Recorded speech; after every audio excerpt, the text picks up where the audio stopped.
Ok. Et salut Twitch. J'espère que vous allez bien. Oh, merci pour le raid Patchwork Live. Mais je t'en prie, ça me fait plaisir. Bah vas-y, tant que t'es là, vu que t'es arrivé dans le raid, présente-nous un petit peu cette émission. Bah du coup, salut Omar, salut Jérôme, salut Pauline, Bonjour. salut le chat. Du coup, ce soir, on se retrouve pour une émission à propos des politiques du médicament. Donc, combien coûtent nos vies? Donc, c'est le titre de l'émission et c'est aussi le titre du livre dont on va parler ce soir, qui est donc le livre publié il n'y a pas si longtemps, début septembre. Du coup, il y a 2 mois, on a mis un certain temps à faire ce stream, mais il nous paraissait très important, donc qui porte sur la question des politiques du médicament, en particulier du côté de l'industrie. Donc voilà, qui a été écrit par Pauline Londex et Jérôme Martin, qui sont parmi nous ce soir. J'espère que vous allez bien. Merci. Merci beaucoup pour l'invitation. On est ravis d'être parmi vous. Et plaisir partagé. Merci à vous. Bah ouais, franchement, ça fait très très plaisir parce que voilà, globalement, c'est des sujets qui nous semblent assez importants sur le type de sujet sur lesquels on Très a bien, envie oui. d'aller sur cette chaîne Twitch, sur sur Contexte TV. Et du coup, en plus, voilà, c'est un livre on va parler ce soir d'un livre qui je trouve est très très bien fait, Ouais. qui ouvre plein de discussions super cool. Donc voilà, ça fait super plaisir. Merci à vous pour ça. Ça a été compliqué, voilà, comme je disais, de lancer le truc. On a mis un peu le temps, etc. Mais je pense que ça valait le coup. Et du coup, j'espère que vous allez bien dans le chat et que vous aussi, vous êtes impatients. N'hésitez surtout pas tout du long à faire des remarques, à poser des questions, parce que l'idée, voilà, sera un truc qui, vu que là, on arrivait un peu de tard par rapport à la promotion du livre, donc combien coûte nos vies, d'ailleurs, que je vous montrais ici, voilà. C'est que globalement, il y a déjà eu pas mal d'émissions assez cool qui ont permis un peu de brosser des choses par rapport au livre. Donc voilà, il y a par exemple l'émission d'Arte que je vais vous mettre dans le chat. Attendez, je vais tout vous mettre d'un coup. Donc, il y a eu chez Arte, Pauline qui allait chez Arte pour parler justement du livre et des questions de politique de médicaments. Chez François Ruffin aussi sur sa chaîne pour parler un peu de son parcours d'Act Up à l'Observatoire de la transparence du médicament. Et voilà, donc pour de nouveau avancer sur ces sujets. Et chez Blast aussi, vous êtes tous les deux allés chez Blast, donc voilà, il y a eu déjà plusieurs choses. Je pense que l'idée de ce soir, un peu l'opportunité qu'on peut avoir, ce sera de, en fait, déjà vous poser un peu des questions de base pour faire découvrir le livre à potentiellement des personnes qui ne vous connaissent pas. Et ensuite, des questions qui nous semblent importantes, qui n'ont pas forcément été posées, plus le fait d'échanger avec le chat. Voilà, ça c'est un truc qui je pense, donc c'est pour ça, les gens dans le chat, n'hésitez surtout pas. Ce sera aussi l'occasion, si vous avez des questions, s'il y a des endroits où vous voulez aller plus loin par rapport à ce qui peut déjà exister, nous c'est un peu ce qu'on va essayer de faire de notre côté aussi, avec les choses qui nous intéressent, ce sera l'occasion. Voilà. Donc Combien de coûtent nos vies, qui du coup est un petit livre très très cool. Déjà, je vous ai pas présenté Jérôme et Pauline, j'ai donné quelques éléments par rapport à vous, du coup je vais m'empresser de faire ça. Vous êtes donc l'un et l'autre enseignants et chercheurs. Vous êtes tous les deux passés par ACT UP et ACT UP Paris, donc ex-président et ex-vice-président. Vous avez fondé en 2019 l'Observatoire pour la transparence des politiques du médicament, donc voilà, qui est un collectif. Est-ce que collectif, ce serait le mot? Un observatoire, au niveau structurel, on est association loi 1901. Ouais. On s'appuie sur un réseau de plusieurs dizaines de personnes. Voilà, il y a donc observatoire. Ok, ouais. Un observatoire qui, du coup, s'intéresse de près aux politiques du médicament. Moi, avant de rentrer directement dans le contenu du livre, dans tout ce qu'il y a, est-ce que vous pourriez présenter un petit peu, parler en quelques mots, voilà, je pense qu'il y a pas mal de gens connaissent ACT UP. C'est quand même une association très importante qui a fait beaucoup, je pense, pour les questions de santé publique, pour la communauté LGBT en France et tout. Est-ce que vous pourriez parler un petit peu, voilà, rappeler un petit peu ce que c'est ACT UP, ce que vous avez pu y faire, et la continuité qu'il y a du coup entre votre engagement dans ACT UP et du coup l'AutoMed aujourd'hui. D'accord. Vas-y, Pauline, Jérôme, tu veux commence commencer et je parlerai peut-être de la continuité si tu veux. Ok. Donc ACT UP, c'est une association qui se définissait comme une association de personnes séropositives et de malades du sida, même si tout le monde, comme moi, ne l'était pas. Dont on retient surtout les actions médiatisées, ce qu'on appelait les ZAP, donc les actions éclairs, mais qui a aussi développé un discours d'expertise à la première personne, des personnes malades ou vivant avec le VIH, pour les personnes vivant avec le VIH, avec cette idée de ne rien laisser tomber face à l'urgence. Donc là, on parle d'une association qui a été créée en 89, qui a fait ses premières armes dans les pires moments de l'épidémie en France et dans les pays riches, donc où c'était l'hécatombe chez les homos, chez les usagers de drogue, chez les personnes trans, et puis ensuite d'autres catégories de la population, mais donc les populations cibles, et qui donc face à toutes les pesanteurs de la politique, que ce soit au niveau économique budgétaire, que ce soit au niveau homophobie, racisme, etc., a décidé d'opposer un discours et des pratiques assumant cette première personne, de personnes minoritaires, et puis une défense du droit à la santé, donc de façon très très large, incluant évidemment l'accès aux médicaments. Donc à une période où ce qu'on a appelé les trithérapies faisaient l'objet de recherche, donc avec tout un travail sur les questions d'éthique de la recherche, d'accélération de la mise à disposition. Et puis ensuite, une fois que ces thérapies sont arrivées, que le visage de l'épidémie avait énormément, tout un travail sur le suivi au long terme, donc sur des questions sociales, par exemple de reconnaissance du handicap, de reconnaissance des effets indésirables. Et donc, c'est une association qui fonctionne encore. Alors nous, on n'y est plus depuis longtemps, depuis une dizaine d'années pour moi. Un peu plus, une douzaine d'années, je crois, pour Pauline, mais qui fonctionnait par thème de travail. Donc moi, je m'y suis vraiment arrivé en 98, au moment où les socialistes ont refusé d'aller voter le PAX. Moi, pour des raisons très personnelles, comme pour beaucoup d'engagements ACT UP, je fais partie de ces gens qui ont vécu leur homosexualité au début des 90. Donc à un moment où, quand je m'installe à Paris, et dans les bars homo, des enterrements annoncés chaque semaine, des hospitalisations annoncées chaque semaine. Je faisais partie de ces gens qui faisaient tourner des caisses pour financer les enterrements d'homos que les familles avaient virés, donc ils se retrouvaient sans rien pour payer les incinérations. Et donc cette histoire du PAX non voté par les socialistes, c'est un truc qui a été vraiment le catalyseur. Alors je connaissais ACT UP, j'avais suivi beaucoup de manifestations, etc. Mais donc là, j'y suis rentré en interne, j'ai travaillé sur beaucoup de questions. J'en ai été le président 2003-2006.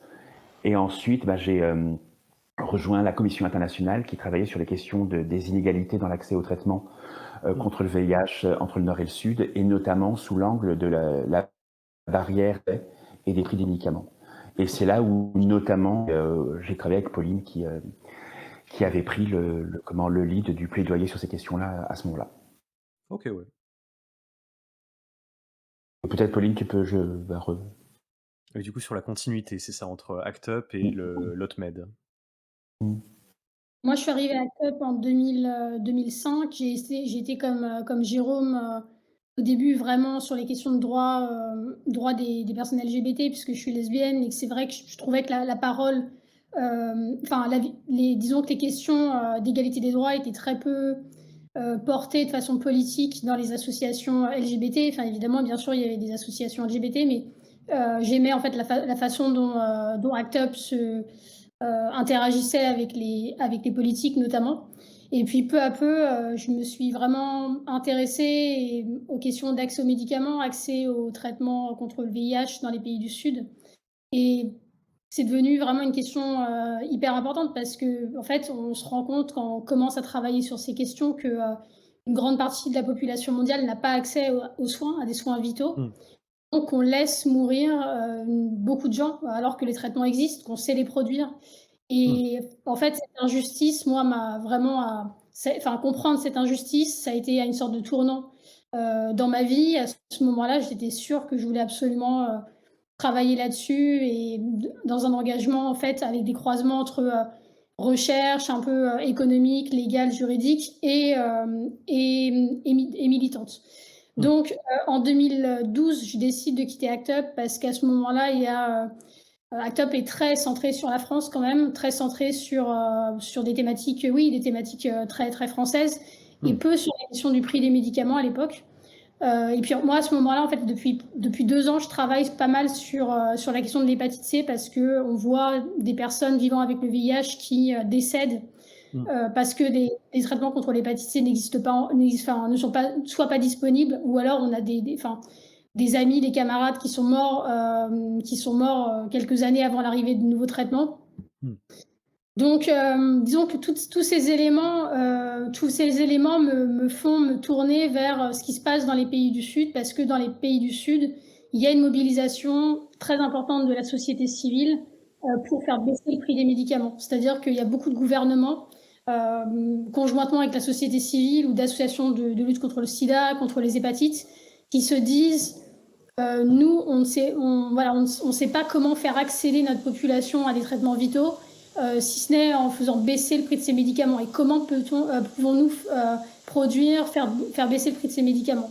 Et donc, tous nos collègues des pays du Sud développent des stratégies activistes très, très élaborées, très précises, très techniques, mais très efficaces pour en fait permettre un accès accéléré à des médicaments vitaux. C'est le cas notamment en Amérique latine, en Asie du Sud-Est ou en Afrique du Nord. Donc à ce moment-là, moi, je me rapproche de ces personnes et je décide de collaborer avec différentes organisations dans ces différents pays pour documenter ce qui se passe, et donc, réfléchir aux médicaments dont on va avoir besoin, qui sont en développement, qui sont encore en développement pour certains et pour lesquels va y avoir un problème d'accès. Comment faire en sorte, quelle stratégie développer pour que ces médicaments, une fois qu'ils seront sur le marché, puissent être accessibles à tous. Donc, il y a toute cette réflexion qui a lieu avec ses collègues activistes. Et je dirais que l'Observatoire arrive en 2019 à un moment où, en ce qui me concerne, je me suis nourrie vraiment de toutes ces expériences dans les pays du Sud, avec beaucoup d'actions très créatives qui ont permis de contourner des brevets ou de faire tomber des brevets, notamment. Et voilà. Donc, il y a vraiment... il se passe quelque chose d'assez surprenant, c'est-à-dire qu'il y a une résolution sur la transparence qui est portée à l'Organisation mondiale de la santé. Et on se rend compte à ce moment-là que la France, moi j'apprends dans un couloir de l'Organisation mondiale de la santé, que la France est opposée à cette résolution et bloque ce projet de résolution. Et donc je contacte Jérôme et je dis et Jérôme à ce moment-là était à Paris, moi je vivais à Genève à ce moment-là. Je dis à Jérôme, il faut qu'on se mobilise pour dénoncer ça, parce que c'est pas possible, c'est pas acceptable que la France soit opposée à une résolution qui demande de faire la transparence sur le prix des médicaments, sur qui a contribué à combien à la recherche et au développement, etc. Voilà. Et donc on se mobilise sans trop entrer dans les détails. La résolution est adoptée. Et à la suite de cette adoption, avec Jérôme, on se dit, bon, on ne peut pas laisser cette résolution n'être qu'un seul texte comme ça. Regardons sa mise en œuvre en France et veillons à ce que le gouvernement français, la France, la mette en œuvre. Voilà, donc c'est à ce moment-là, un mois plus tard, qu'on crée l'Observatoire de la transparence dans les politiques du médicament. Et depuis 3 ans, on est très, très actifs, surtout en France, sur cette question. Le gouvernement français, du coup, qui venait de tenter de s'opposer à cette résolution à l'ONU à la base. À l'Organisation mondiale de la santé. En fait, à l'OMS, pardon, oui. C'est-à-dire que chaque année, il y a une Assemblée mondiale de la santé, l'AMS, qui réunit les États membres de l'OMS. Et régulièrement, il y a des négociations de résolution dans ce cadre-là. Et donc c'est une résolution qui a été portée par l'Italie notamment, mais les pays du sud de l'Europe qui sont confrontés, qui ont été, comme la Grèce, l'Italie, l'Espagne, confrontés à des prix très élevés de médicaments, conjointement avec des pays à bas et moyens revenus, notamment des pays à revenus intermédiaires comme l'Indonésie, le Kenya, la Thaïlande, etc. Et donc, en fait, ce groupe de pays s'est dit, nous, on sait que les prix très élevés des médicaments, ça empêche nos populations d'avoir accès, ou ça compromet la pérennité d'un système de santé solidaire. Donc, il faut qu'il y ait un texte de l'Organisation mondiale de la santé qui reconnaisse que le manque de transparence est un problème Et voilà, donc c'est comme ça que l'AMS, enfin que cette résolution est portée et qu'elle est discutée. Et donc on voit que la France est opposée à cette résolution, tout comme l'Allemagne et tout comme le Royaume-Uni. Ouais. Mais grâce à la pression activiste, on a réussi à faire basculer la position de la France et l'Allemagne et le Royaume-Uni ont été obligés de se ranger derrière la décision de tous les autres États d'adopter la résolution. OK, ouais. OK. C'est super intéressant parce que du coup ça voilà, c'est effectivement ça fait le pont entre, justement votre militantisme dans ACT UP et du coup ce dont on va parler ce soir, la question de la politique du médicament. Avant de me lancer directement sur le livre, il y a plusieurs trucs qu'on voulait évoquer avant de se lancer. Donc il y avait quoi? Il y avait le fait que la 4e dose de vaccin contre le covid est dispo. Voilà, c'est je dis parce que c'est quelque chose dont on n'entend pas forcément beaucoup parler et pas beaucoup de personnes qui se vaccinent du coup, mais elle est là, en sachant que le covid est toujours là et que bon, façon de se prendre une vague, dans les semaines qui viennent. Il y avait aussi il me semble la deuxième. Je sais plus si c'était, par rapport à la variole du singe, il me semble qu'il y a eu du nouveau récemment. Peut-être, ça je suis plus sûr, c'est un copain qui en préparant l'émission qui me l'a dit.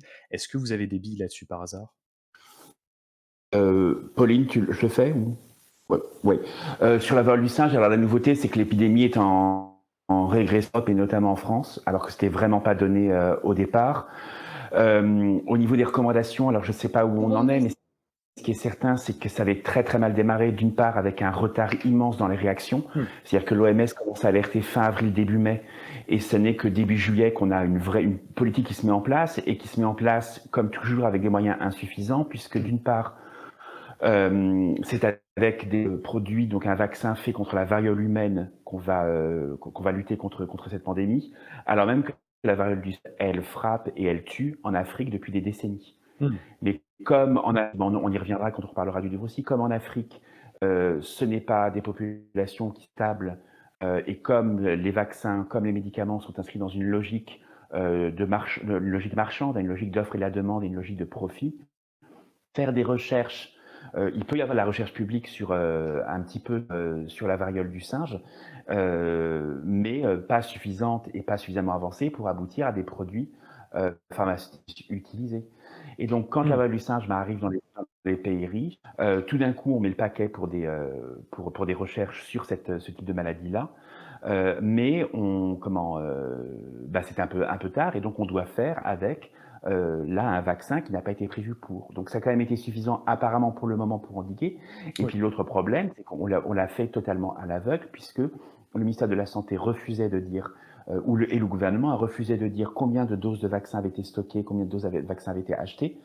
D'une part, c'est l'opacité habituelle qui règne sur le secteur pharmaceutique, mais qui était en plus renforcée là par le fait que le secret défense avait été invoqué, vu que le vaccin contre la variole humaine fait partie stratégique, relève de la lutte contre le bioterrorisme, et donc fait partie des informations classifiées. D'accord.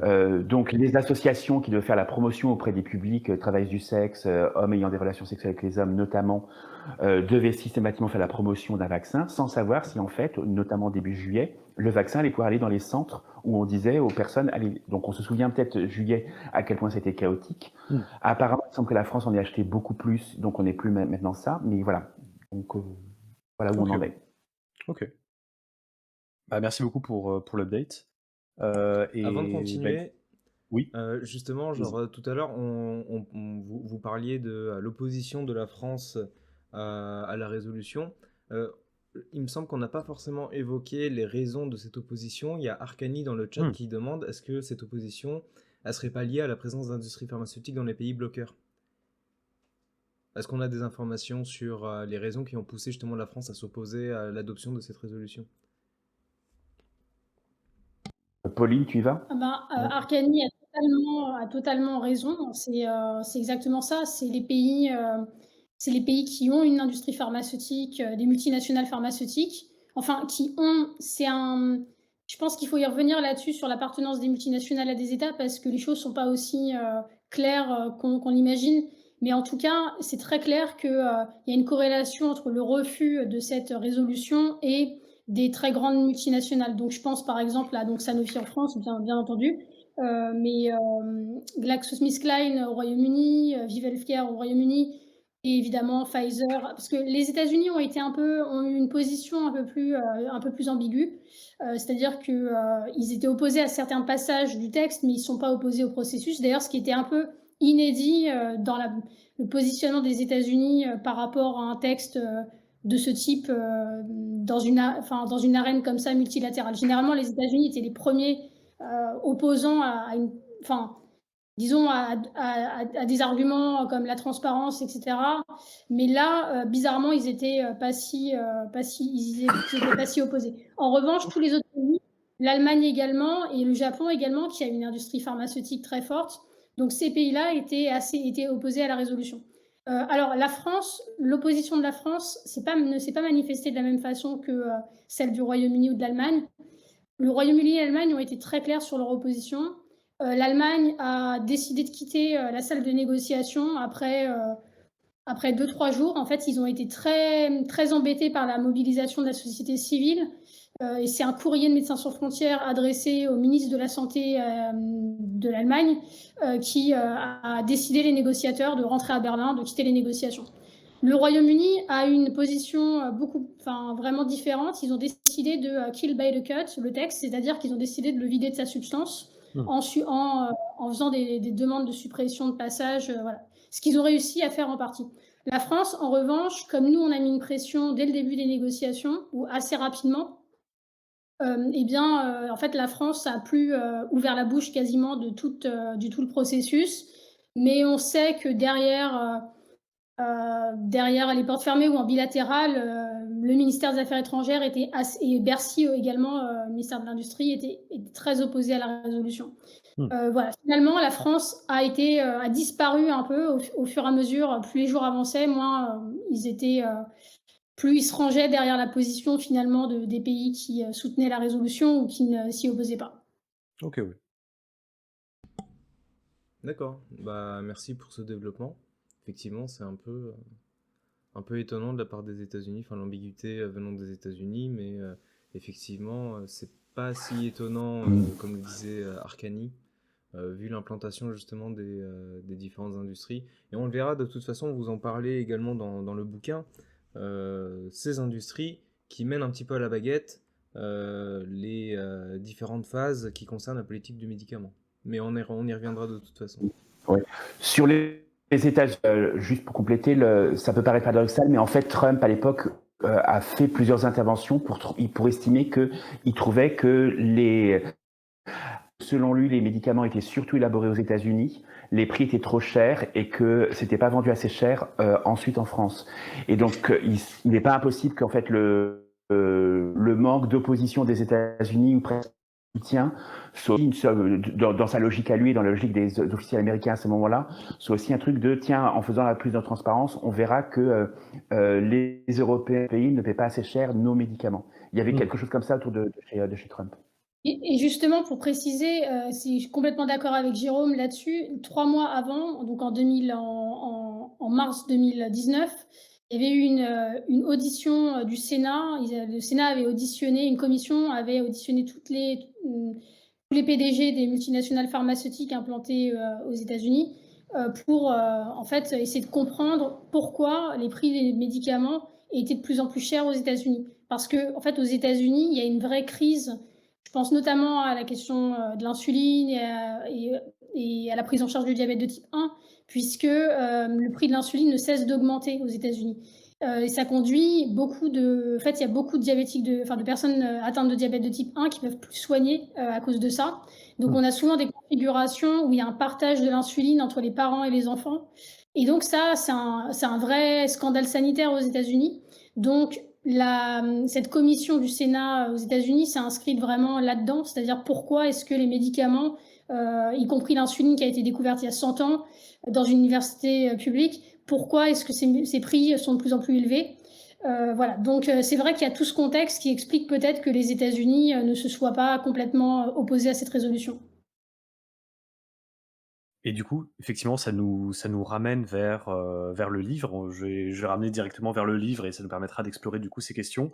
Donc voilà, Combien coûtent nos vies, que je vous remontre à l'écran, qui est un petit livre très très bien fait, il fait à peu près une centaine de pages, 90, qui se lit très bien, qui est très accessible, et voilà, globalement, qui essaie de dresser un peu un portrait, justement, un espèce de faire le paysage un peu de ces politiques du médicament, qui globalement part en fait du stade de la recherche, ensuite de la production, de la distribution, qui essaie à chaque fois un peu de voir les différents acteurs en jeu, les différentes influences qu'il y a, qui repasse un peu à chaque fois en travers de l'histoire de ce qui s'y fait.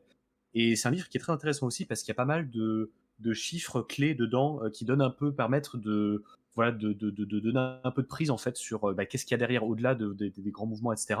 Je vais laisser Omar en donner quelques-uns. On en a quelques-uns, nous, qui nous ont un peu marqués. Ouais, voilà. Donc le bouquin contient énormément de chiffres, donc ça nous permet de mettre un petit peu en perspective justement chaque sujet abordé dans le livre. Et effectivement, il y a certains chiffres qui nous ont un petit peu interpellés. Typiquement, le fait que Sanofi a supprimé presque 3000 postes de chercheurs en 10 ans dans des domaines jugés pas assez rentables, et typiquement sur Alzheimer. Il y a également le fait que les professionnels de santé estiment à 5 heures par semaine le temps consacré à la gestion des ruptures de médicaments, ce qui paraît quand même, mine de rien, assez énorme. 80% de la matière première pharmaceutique provient d'Inde et de Chine. Et les antiviraux, donc on en parlait tout à l'heure, les antiviraux utilisés contre l'hépatite C avoisinent les 56 000 € pour 3 mois de traitement. Et seulement les plus malades sont éligibles. Ouais, donc ce qui nous met en fait à chaque fois, ce livre, je pense que à la fois il est vraiment très accessible et il nous fait vraiment ce portrait vraiment très très large justement de l'état de l'industrie. Et à chaque fois il nous met face à des réalités très concrètes, donc pour tout un tas de professionnels de la santé, pour tout un tas de patients, tout un tas de personnes en fait qui sont confrontées à tout ça. Donc voilà, là ça pose des questions effectivement par rapport à la recherche, par rapport à dans quel sens elle est dirigée, de la pression qu'il y a sur les personnels de santé, aussi de souveraineté sanitaire aussi, puisque effectivement par rapport à ces chiffres sur l'Inde et la Chine, moi, première question très très large que j'aurais à vous poser en fait à tous les deux, ce serait de savoir en fait quel était l'objectif du livre quand vous l'avez écrit justement. Comment est-ce que vous le vendriez, à quel public vous pensez qu'il s'adresse et quels objectifs il est censé remplir? Peut-être Jérôme, je commence. Pauline, tu En commences fait, le livre, c'est vrai qu'on avait la Oui. possibilité d'écrire différents formats de livres. Et on s'est dit qu'il y avait vraiment un intérêt à faire quelque chose de concis, de clair, de précis. On s'est dit que l'objectif, c'était vraiment en un nombre de pages limité, de faire quelque chose qui puisse être lisible et compréhensible pour des personnes non expertes des questions de santé, non expertes des questions de médicaments, et pour dresser une sorte de panorama comme ça, de la situation, des problèmes qui se posent. Donc pour nous, l'enjeu, c'était vraiment de faire quelque chose d'accessible, de compréhensible, de clair. En se disant, parce que on a produit des rapports de recherche très longs, très détaillés, notamment un sur la relocalisation de l'industrie pharmaceutique pour le Parlement européen. On l'a publié en mars, et c'est un rapport de plus de 100 pages. Donc ça, c'est un autre format, mais là, l'idée, c'était vraiment de se dire comment on explique les problèmes qui nous paraissent être des problèmes majeurs pour l'accès à la santé en France et dans le monde. Voilà, donc on a vraiment écrit ce livre dans ce but-là, dans cette démarche-là. Peut-être Jérôme, tu veux compléter là-dessus.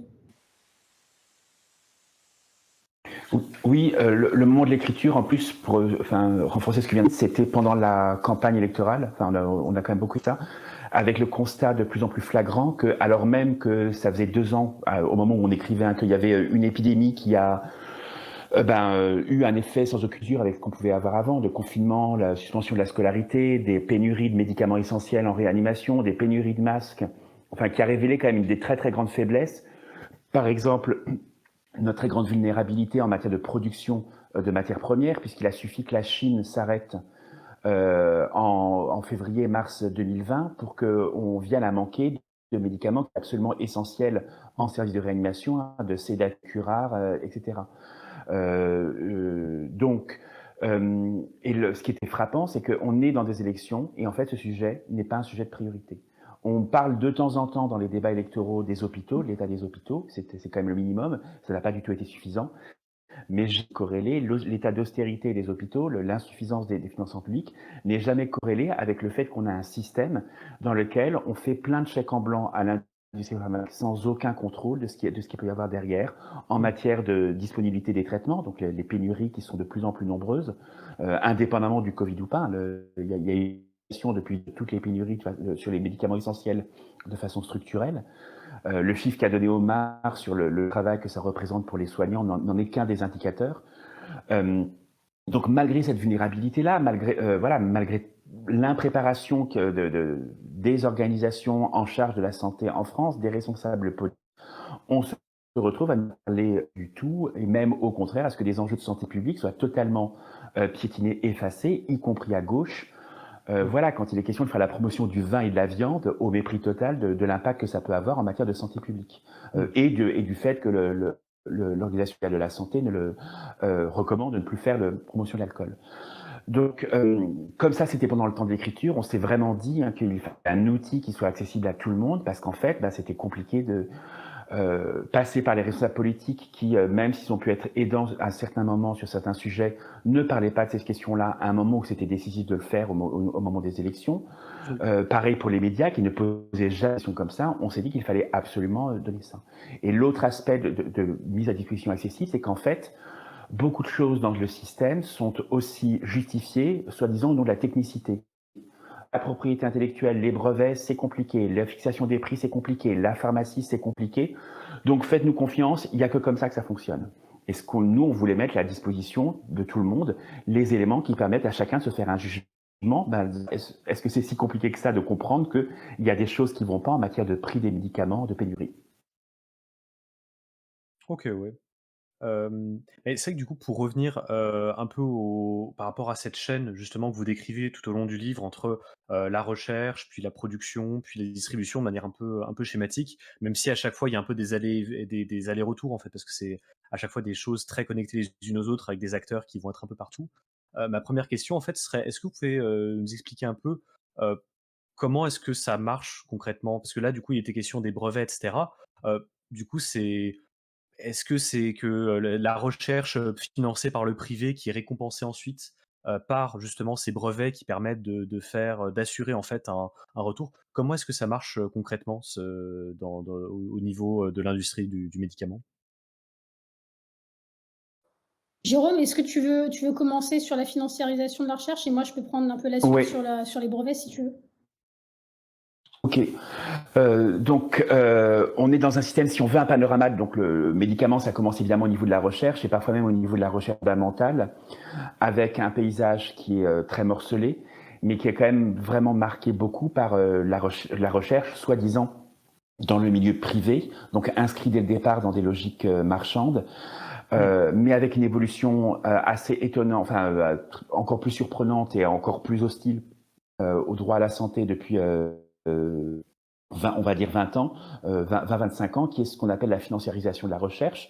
C'est-à-dire que ce n'est pas uniquement une concentration de grosses entreprises, c'est aussi un objet de spéculation. Mmh.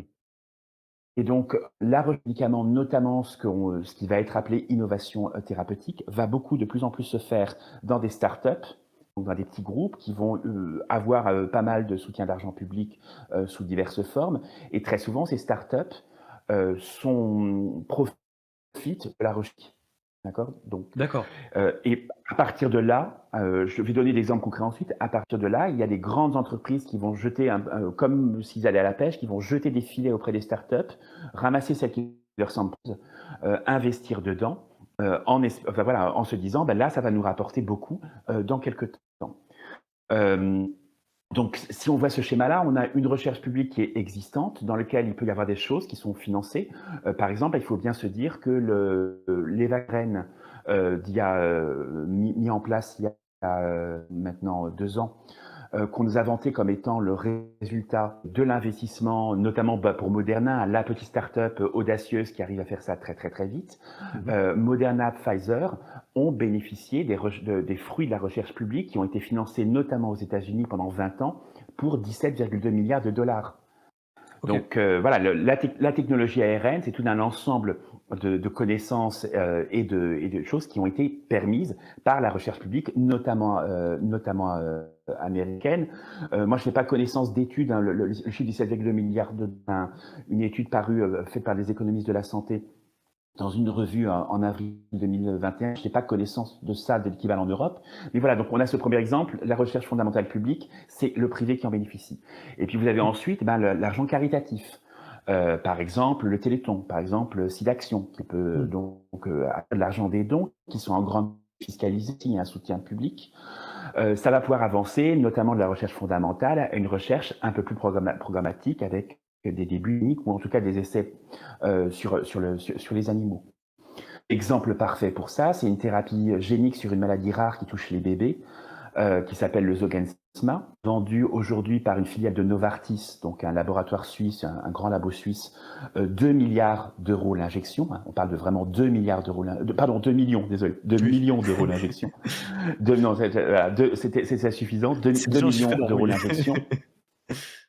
Cette thérapie, elle doit elle doit énormément à des recherches qui ont été faites au niveau de l'INSERM et ensuite beaucoup par le Téléthon. Et donc, c'est passé ensuite par une start-up que Novartis a rachetée. Et donc, vous voyez bien ce format un peu hybride où on a recherche publique, passage au privé par le biais d'une start-up. Assez souvent, la start-up est fondée par des gens qui ont été financés dans le cadre de la recherche publique. Et ensuite, on est racheté par des grandes, parfois par des fonds aussi, hein, donc vraiment de la pure spéculation, en se disant, là, on achète, on revendra dans 5 ans, ou alors nos actions vont augmenter parce qu'en fait, on est en train de racheter une start-up qui a fait quelque chose de très important. Donc dans ce modèle-là, d'une part, on voit bien pourquoi Sanofi, par exemple, va décider d'arrêter au milieu des années 2010 un certain nombre de recherches, notamment la recherche sur les coronavirus. En 2015, ils ont décidé de suspendre la recherche sur le coronavirus parce que ça leur semblait pas suffisamment rentable sur le court terme. Donc, c'était déjà le cas avant, mais que les objectifs de recherche vont être de plus en plus fixés par les objectifs de la financiarisation et pas du tout par les objectifs de santé à long terme. Et on voit bien aussi comment ça ne permet pas d'avoir le temps long nécessaire à des recherches médicales qui peut être respecté.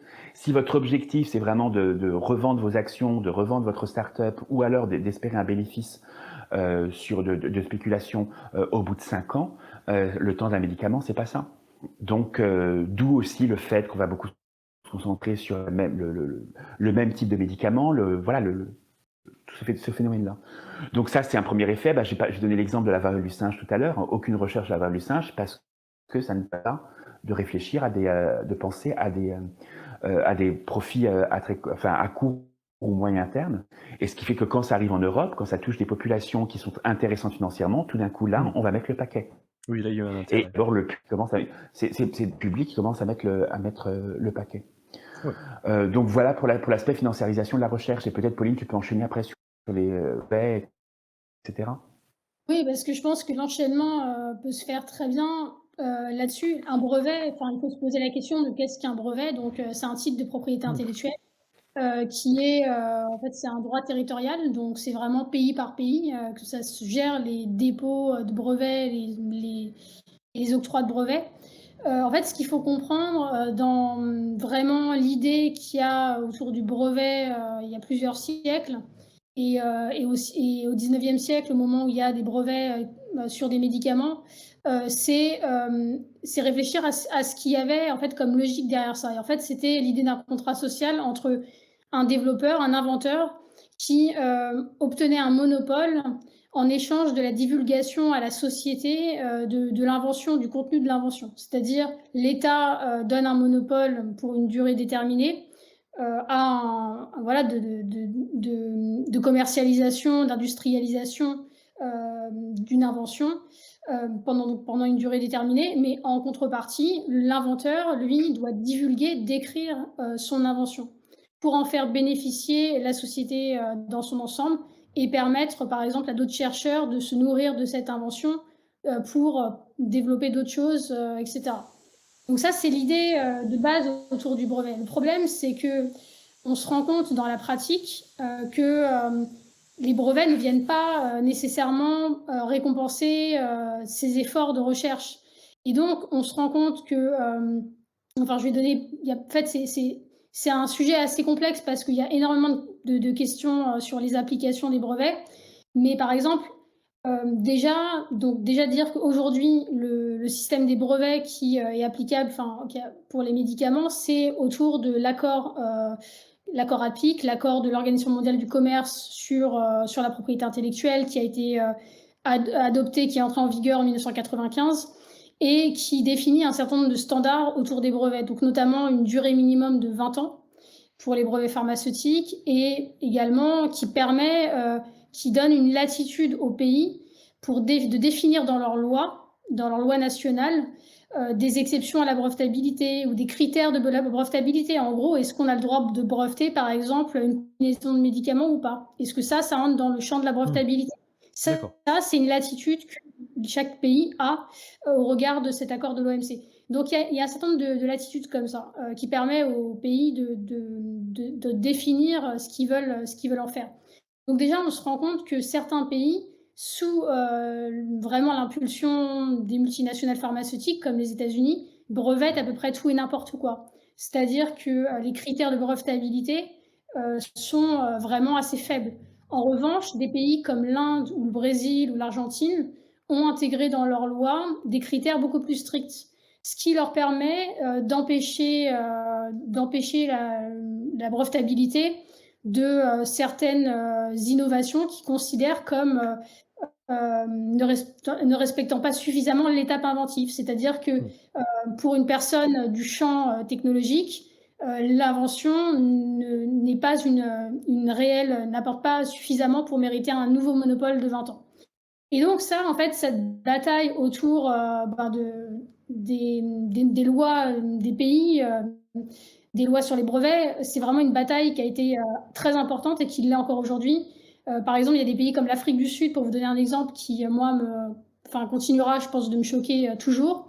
Il y a des pays comme l'Afrique du Sud qui n'examinent pas ou on n'examine pas les demandes de brevets. C'est-à-dire que si demain Pfizer apporte au bureau des brevets d'Afrique du Sud une demande sur un vaccin ou n'importe, le bureau des brevets ne regardera pas si la demande de Pfizer remplit les critères de brevetabilité de la loi sud-africaine. C'est comme si c'était une chambre d'enregistrement. Et donc c'est comme ça qu'on se retrouve avec des combinaisons de molécules découvertes, mises sur le marché pour la première fois il y a presque un siècle, qui obtiennent des brevets, comme c'est le cas, on en parle dans le livre, une bataille qu'on a menée avec notamment autour du laboratoire Sanofi qui a voulu breveter une combinaison de 2 médicaments très vieux contre la tuberculose.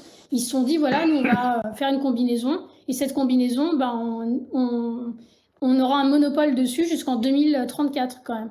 Alors que c'était 2 molécules qui avaient été la première commercialisée en 1952 et l'autre en 1988.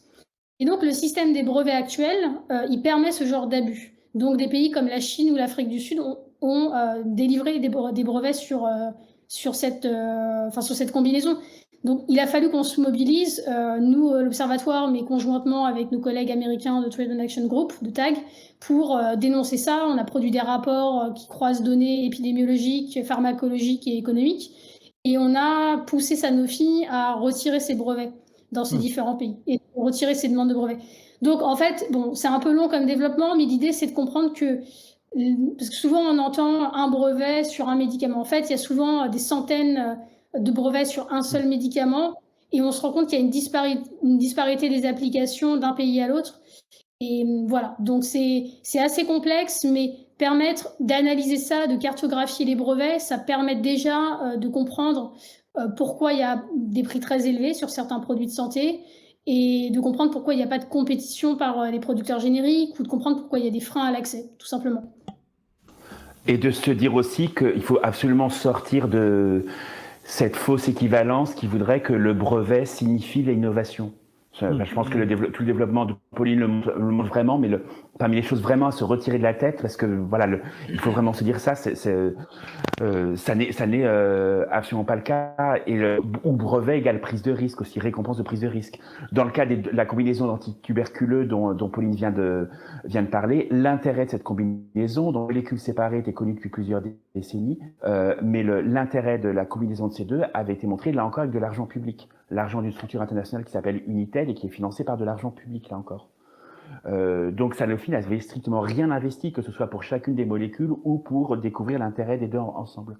Et pourtant, il y a des brevets qui ont été déposés, parfois acceptés. Le travail qu'on a fait avec TAG a permis ce retrait, mais voilà, il faut se poser sur beaucoup de ces molécules. Je pense qu'on peut même essayer de quantifier. Enfin, je ne sais pas si ça existe déjà d'ailleurs des études qui ont essayé de quantifier justement la part, enfin l'implication de chaque facteur dans l'innovation justement, parce que l'innovation effectivement c'est quelque chose qui revient assez souvent lorsqu'on parle des brevets, lorsqu'on remet en cause justement le système des brevets. Et ça revient assez souvent sur la table, typiquement pendant la pandémie, pendant la pandémie actuelle. On a souvent entendu des pays qui demandaient le retrait d'un brevet pour pouvoir produire sur place, pour pouvoir s'approvisionner en vaccins et en traitements. Et ce qu'on voyait assez souvent, c'était les libéraux qui défendent effectivement assez souvent, donc que ce soit les libéraux ou même certains rationalistes, le fait que les brevets sont des carburants à innovation. C'est ce qui permet justement de driver la compétition entre les différentes industries et donc de les pousser à breveter. Le fait est qu'il n'y a pas que l'industrie aujourd'hui qui dépose des brevets, il y a également des chercheurs dans le public qui les déposent non pas parce qu'il y a une innovation et un service rendu à la fin. Moi, je l'ai vécu pendant ma thèse. J'ai rencontré des chercheurs qui cherchaient à déposer des brevets seulement parce que c'était rentré dans la liste des indicateurs de performance des chercheurs. Et donc à la fin, lorsque les chercheurs étaient évalués, non seulement on regardait les papiers qui étaient publiés, mais on pouvait également rajouter des chapitres de bouquins et les brevets. Donc ce qui incite à déposer des brevets, c'est simplement parce que les brevets apportent à la carrière plus que ça permet de se placer au niveau de la compétition dans un marché. Mais du coup, est-ce qu'on a une certaine quantification sur la part d'investissement, un investissement public qui a permis justement d'aboutir à quelque chose de concret en matière d'innovation, comparé à ce qu'on nous fait miroiter dans le privé sur justement l'utilité des brevets sur ce plan-là. Alors, peut-être pour répondre là-dessus, donner un exemple concret, c'est vraiment les vaccins contre le Covid. Donc tout le monde dit, on entend beaucoup de gens dire, regardez ce grand succès des firmes pharmaceutiques qui ont réussi à développer ça en très peu de temps, grâce à la compétition, grâce aux brevets. En réalité, quand on creuse, on se rend compte que, par exemple, pour développer la technologie ARN messager, le National Institute of Health américain, donc de l'argent public, a investi sur 10 ans plus de 17 milliards de dollars. Donc ça, c'est directement de l'argent qui a permis ensuite Moderna, notamment Moderna qui était une petite start-up, qui lui a permis de développer un vaccin contre le Covid. Donc ça, c'est un exemple. Après, il y a eu énormément d'argent public, américain notamment et européen, investi sur la recherche sur les 140 candidats vaccins Covid. Donc il y a tout ça qui montre bien que c'est les États qui financent la recherche. En fait, il faut se poser la question, je pense, de façon très simple, c'est est-ce qu'on aurait eu des vaccins aussi rapidement s'il n'y avait pas eu cet investissement public? Et probablement pas, parce que les États contribuent à différentes étapes, notamment donc la recherche fondamentale, avec l'exemple que je donnais à l'instant du NIH, mais également donc à d'autres étapes. Par exemple, il y a eu des précommandes de doses. Ensuite, il y a les achats de doses. Donc ça, c'est les États qui payent, qui sont les principaux payeurs. Donc il y a tout ça. Ensuite, on a des collègues à l'université de Liverpool qui ont évalué l'évasion fiscale ou l'évitement fiscal des multinationales pharmaceutiques, et ça se chiffre chaque année en milliards de dollars. Donc les multinationales ne payent pas d'impôts ou payent peu d'impôts sur leurs revenus, sur leurs profits par rapport à ce qu'elles devraient faire.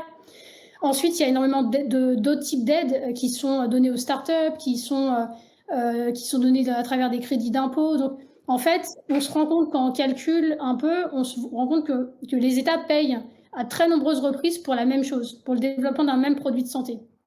Et nous, c'est vraiment tout l'intérêt du travail qu'on fait sur la transparence. On dit, on a besoin de pouvoir quantifier avec des éléments rationnels qui a contribué à quoi, à quel moment, pour ensuite fixer un juste prix du médicament, un prix qui permette à la fois au système de santé de tenir, au système de santé basé sur la solidarité, mais qui permette également un accès à tous à ces produits de santé. Et le problème, c'est que l'industrie pharmaceutique refuse cette transparence et dit qu'elle ne la veut pas. Donc, c'est compliqué de devoir constamment croire les industriels sur parole sans pouvoir quantifier avec des éléments rationnels. Mais en tout cas, nous, à chaque fois qu'on quantifie, à chaque fois qu'on creuse sur qui a financé quoi à quel moment, on se rend compte qu'il y a de l'argent public partout, et qui se compte en milliards de dollars ou en milliards d'euros. Et du coup, en fait, on se retrouve face à un peut-être système pour dans lequel... oui, Ah oui, oui. non, Vas-y, vas-y, repose ta question, je reprendrai la parole après. Ok, ça marche. Non, c'était simplement voilà. Limite, oui, vas-y, je t'en prie, comme ça, puis après je... Dit Pauline, on a l'habitude, nous, de dire qu'on paie, enfin les États, mais après derrière nous, avec les impôts ou les cotisations pour l'assurance maladie, les médicaments plusieurs fois. En plus de ce que vient de dire Pauline, il y a par exemple, dans le cas il y a souvent des aides à la production même.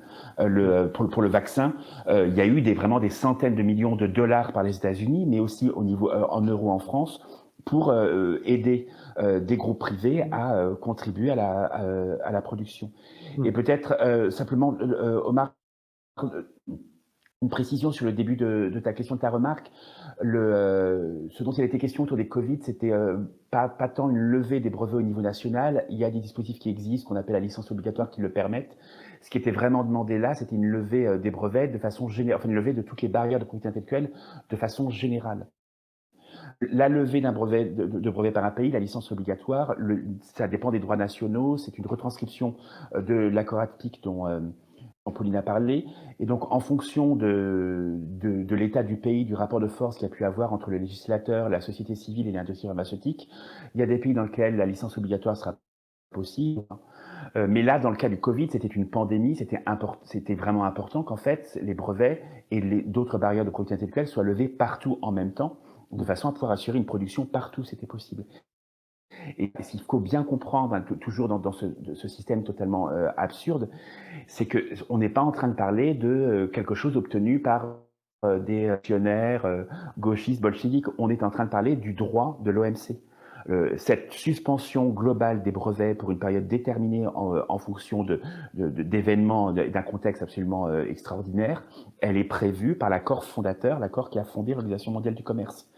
Donc si, dans le cas d'un événement, enfin d'une pandémie comme celle qu'on a, on ne peut pas appliquer ce dispositif au nom du droit à la santé pour permettre à tout le monde de produire un peu partout, et alors même, c'est pas du tout, ça ne devrait pas du tout être un critère, mais là, alors même qu'en plus l'argent public a été irrigué tout ce système, alors à quel moment on va le faire? Donc on a quand même un accord de l'OMC qui ne permet pas d'appliquer ses propres règles à un moment donné quand elles servent la santé publique. Donc ça, le système des brevets, c'est ça aussi qu'il faut arriver à comprendre, c'est ça. C'est que du coup là, vous nous faites un peu le portrait d'une situation dans laquelle la politique du médicament, notre santé, en fait, un domaine qui devrait être vraiment fondamental et sur lequel on pourrait vouloir avoir un certain contrôle en tant que citoyen, citoyenne, en tant que personne. Finalement, au lieu que ce soit avec tous les problèmes qu'il peut y avoir par rapport au gouvernement élu, par rapport au public et tout, en fait, c'est vraiment le privé et c'est vraiment l'industrie qui a tendance à avoir le dernier mot par rapport à qu'est-ce qui sera recherché, qu'est-ce qui sera produit, distribué. Et quand bien même il y aurait de la recherche publique dans certains domaines, c'est très très très dur d'arriver au final jusqu'au bout de finalement d'être repris par le privé pour pousser jusqu'au bout, quoi. Dans une situation où en plus, au-delà de ce pouvoir décision, bon, qu'on peut considérer de manière un peu abstraite comme ça, que je décris là de manière un peu abstraite, il y a aussi ce truc de qu'ils ont, les industriels ont en fait énormément de leviers d'action et de chantage presque en fait. C'est-à-dire qu'ils peuvent déjà il y a tous les malades en fait qui sont de l'autre côté, et si un État à un moment donné dans la négociation, dirait: «Bah non, nous on veut ça», ils peuvent très bien dire: «OK, je vais aller voir ailleurs et vos malades vont mourir». Il y a ce truc aussi de juste dire: «Bah, en fait, si vous faites ça, on va se retirer de tel pays», et voilà, j'ai l'impression qu'il y a il y a une asymétrie qui est assez incroyable en fait entre les acteurs publics, entre la société civile et bah, du coup les industriels. Du coup, moi, ma question serait de savoir globalement comment est-ce que c'est possible de naviguer en fait dans ce paysage-là? Parce que ça paraît quand même assez chaotique quand même. Et si du coup ça appellerait en fait à enfin ça appellerait à des transformations un peu globales en fait, ou si finalement les outils seraient déjà là. Désolé, c'est une très très grosse question, vous pouvez l'attraper par le bout que vous préférez. Alors peut-être vous avez très, très bien résumé, c'est vraiment l'asymétrie. C'est vraiment Hmm. très drôle parce que les États contribuent à tous les niveaux, mais ils ont un pouvoir, de négociation très limité, à chaque fois. Sur la question du chantage, je pense bien entendu, les exemples que vous donnez sont hyper importants. C'est l'instrumentalisation parfois d'associations de malades pour Hmm. pousser les États à accepter un prix d'un médicament en disant: «Nous, on va mourir, donc s'il vous plaît, autorités sanitaires, acceptez ce prix même s'il est très élevé». Donc et d'ailleurs, on ne peut pas en vouloir forcément à ces organisations, ces associations. On comprend, leur détresse, tout ça, mais Hmm, donc ça clairement. place les autorités sanitaires dans cette situation. Après, on a des chantages, des firmes qui sont très clairs. On a eu, pas mal de cas, d'exemples, dans les années 90 et au milieu des années 2000, quand des pays comme la Thaïlande ou le Brésil ont voulu avoir recours donc à des flexibilités de l'accord APIC dont on parlait tout à l'heure, comme la licence obligatoire, sur certains médicaments, notamment pour lutter contre le sida. Là, on sait qu'il y a eu des pressions très fortes exercées par les États-Unis, par les firmes pharmaceutiques sur ces pays pour qu'ils n'aient pas recours à ces outils, à ces dispositions juridiques. Par exemple, le laboratoire Abbott, en 2006, a menacé de quitter le marché thaïlandais parce que la Thaïlande avait décidé d'émettre une licence obligatoire sur un médicament contre le sida commercialisé par Abbott. Donc le chantage est très clair là-dedans. Sur la deuxième partie de la question, sur qu'est-ce qu'on peut faire là-dedans, je crois que ce qui est intéressant justement, c'est de regarder ce qui est fait dans différents pays, notamment les pays du Sud, qui ont essayé de trouver des solutions. Donc eux, ils ont essayé, ils sont attaqués, je pense au Brésil, l'Argentine, l'Égypte également, la Thaïlande, l'Inde. Ils sont vraiment attaqués à cette question de la brevetabilité. C'est-à-dire que émettre des licences obligatoires, c'est-à-dire se dire on va produire un médicament sous forme générique, même en présence d'un brevet, ça c'est bien sûr un aspect important, mais leur logique, la logique de ces activistes et de ces gouvernements, ça a été de se dire c'est mieux s'il n'y a pas de brevet au départ. Donc ils ont regardé ces questions de brevetabilité, de critères de brevetabilité, d'exclusion de la brevetabilité, et ils ont formé des examinateurs très compétents dans les bureaux des brevets nationaux pour examiner les demandes des firmes et se dire ça, non, ça répond pas à l'étape inventive. Ça, c'est trop faible pour mériter un nouveau monopole de 20 ans, donc on refuse la demande de brevet. Donc ça a été c'est la façon de résister de la part de ces pays. Et au Brésil, ça a un impact direct énorme puisque c'est ça qui a permis au système de santé brésilien, le système qui ressemble un petit peu dans sa construction au NHS anglais, c'est-à-dire c'est un système vraiment de couverture universelle. Et ben donc en fait dans ce système-là de prise en charge de couverture sociale, tous les Brésiliens peuvent avoir accès, enfin dans la constitution brésilienne, aux médicaments, à tous les médicaments. Et donc, en fait, le Brésil a articulé très bien les questions de propriété intellectuelle, donc Hmm. de refus des demandes de brevets abusives, et les questions de production. C'est-à-dire que, et je pense que là on fait la jonction, Jérôme, avec vraiment un aspect qui nous paraît absolument essentiel, c'est celui de la production. Donc en fait, la production publique pour redonner du pouvoir dans les négociations de prix. C'est-à-dire dire à un fabricant qui propose à un État un prix très élevé, lui dire écoutez, si vous ne voulez pas baisser votre prix, eh ben nous, on va produire publiquement ce médicament. Et ça, c'est ce que le Brésil a fait. Donc le Brésil a articulé très bien les questions de propriété intellectuelle, de brevets et les questions de production publique en développant un système ultra performant de production publique de biomédicaments, de médicaments contre le cancer, contre le VIH, contre les hépatites virales, de vaccins et de réactifs aussi pour les tests, notamment PCR. Donc voilà, peut-être, je ne sais pas si ça répond. Du coup, j'ai commencé à parler de la production parce que je pense que sur le rapport de force et l'asymétrie, c'est essentiel de réfléchir à cette question. Ouais. D'autant plus essentiel, alors il y a plusieurs choses, hein. Des outils et des armes, bien sûr qu'il y a la contestation du système et la demande qu'il y a un autre système. Il y a un an, en décembre dernier, la commission de réflexion du Covid de la revue du Lancet, donc voilà, c'est pas ACT UP, hein, c'est pas des activistes, on parle vraiment du Lancet, proclamait vraiment l'échec patent du système de propriété intellectuelle appliqué aux biens de santé, et donc appelait vraiment à fonder totalement ce système-là. Donc bien sûr que oui, il ne faut pas lâcher ça aussi, cette exigence-là, mais on sait bien que ce n'est pas pour demain. Donc qu'est-ce qu'on a? On a les modèles des actions faits, et j'insiste, Pauline l'a déjà dit, mais j'insiste vraiment sur cette idée qu'on est dans une logique de transfert du savoir-faire du Sud vers le Nord. Et je crois que c'est vraiment important à rappeler certaines actions qui ont été menées sur les questions de propriété intellectuelle et de brevets par les pays du Sud. On les a eues en France ou en Europe ensuite, plusieurs années plus tard, hein, des logiques d'opposition au brevet autour de ça, et ça reste encore très très timide dans nos pays. Donc il y a vraiment une source d'inspiration, il faut vraiment l'avoir en tête, hein. C'est vraiment transfert du Sud vers le Nord, des pays pauvres vers les pays riches. Et ensuite, ce lien avec la production, il est d'autant plus important qu'en imaginant même que tout d'un coup, en France, dirigeant les pouvoirs politiques aient envie de se passer de propriété intellectuelle. On sait que ça ne sera pas le cas, hein, que ça va demander énormément de rapports de force.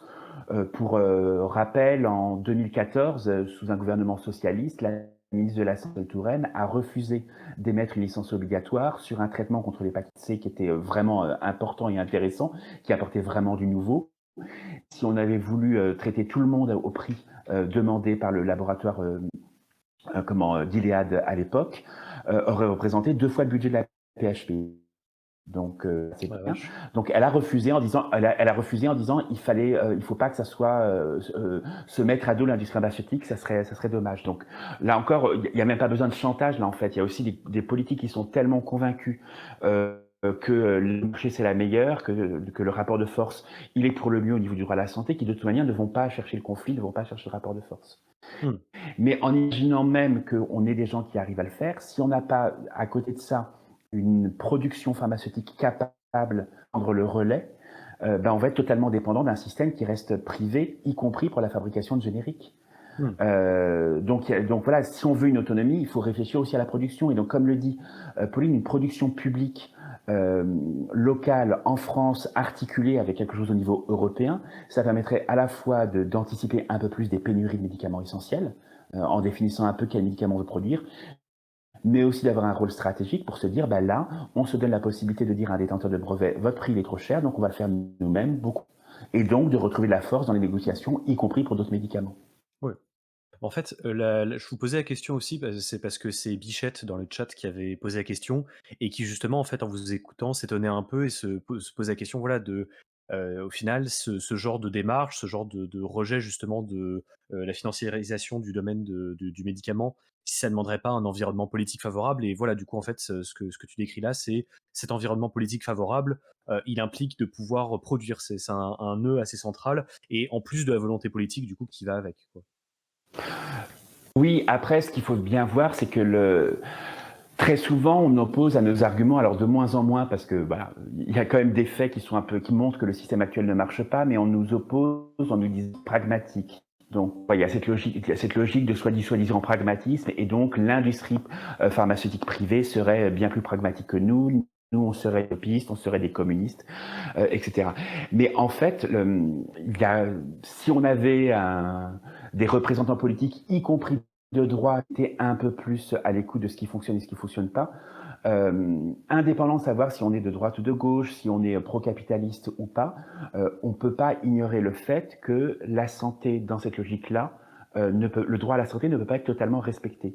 Je donne un exemple, c'est la résistance aux antibiotiques. On a des antibiotiques qui sont absolument indispensables pour lutter contre certaines maladies, mais aussi pour des opérations. Ou alors encore personnes qui ont des prothèses, voilà, pour empêcher les infections dans les prothèses. Enfin, voilà, c'est absolument vital. On a de plus en plus de résistance, donc des antibiotiques qui ne fonctionnent plus, et donc des bactéries, même des bactéries qui parfois pouvaient être anodines, qui deviennent extrêmement dangereuses parce que les médicaments ne fonctionnent plus. Les médicaments, il y a plein de raisons pour lesquelles ils ne fonctionnent plus, ces antibiotiques, c'est notamment l'usage totalement déraisonné qui en est fait, y compris pour la santé animale, mais aussi au niveau santé humaine. Et donc, il y a des enjeux de trouver de nouveaux antibiotiques ou éventuellement des alternatives. Mais quand on interroge l'industrie pharmaceutique et d'éventuels relais dans des soi-disant publics comme l'OCDE, c'était le cas en mai dernier, donc dans un colloque auquel participait Pauline, que vous avez entendu, où Pauline échangeait aussi avec une représentante de l'OCDE et un représentant du LEM, donc le syndicat des multinationales du médicament en France. Ils nous disent, bon, ils dépensent de l'argent, ils font des recherches, mais qu'en fait, ils sont dans une drôle d'histoire, parce que si on découvre de nouveaux antibiotiques, par exemple, il faudra bien les utiliser de façon modérée pour ne pas les gâcher le plus vite possible, pour ne pas débloquer de nouvelles résistances. Mais comment quelqu'un qui est dans une logique de privé de profit pourrait avoir envie d'investir dans une recherche en se disant je pourrais pas le vendre au maximum, je pourrais pas en faire, enfin je pourrais pas ils sont dans une logique qui est pas du tout possible pour eux au niveau financier. Donc, indépendamment du jugement qu'on peut poser sur le capitalisme, qu'on soit un élu de droite ou de gauche, il y a des situations dans lesquelles on doit bien être obligé ça ne fonctionne pas, il faut bien qu'il y ait une part du public. Et ça, si on avait des gens qui étaient moins dans le dogmatisme et un peu plus dans le pragmatisme précisément, la configuration politique, elle pourrait être quand même un tout petit peu favorable aux idées qu'on défend. On reviendra Et je trouve que certainement justement, après sur votre avis. Pardon, oui, Fred? Ah oui, excuse-moi, juste avant, j'ai juste des questions très très rapides qui appellent juste à des réponses très très rapides par rapport à des choses qui ont été dans le chat. Et je te laisse la parole juste après, Omar. Ouais, vas-y. C'était deux questions. Une question qui demandait à quoi vous vous référiez quand il était question d'autorité sanitaire juste avant. Donc savoir si c'était juste l'OMS ou éventuellement s'il y avait d'autres organismes. Et une autre question qui demandait à définir voilà, rapidement ce qu'est un biomédicament.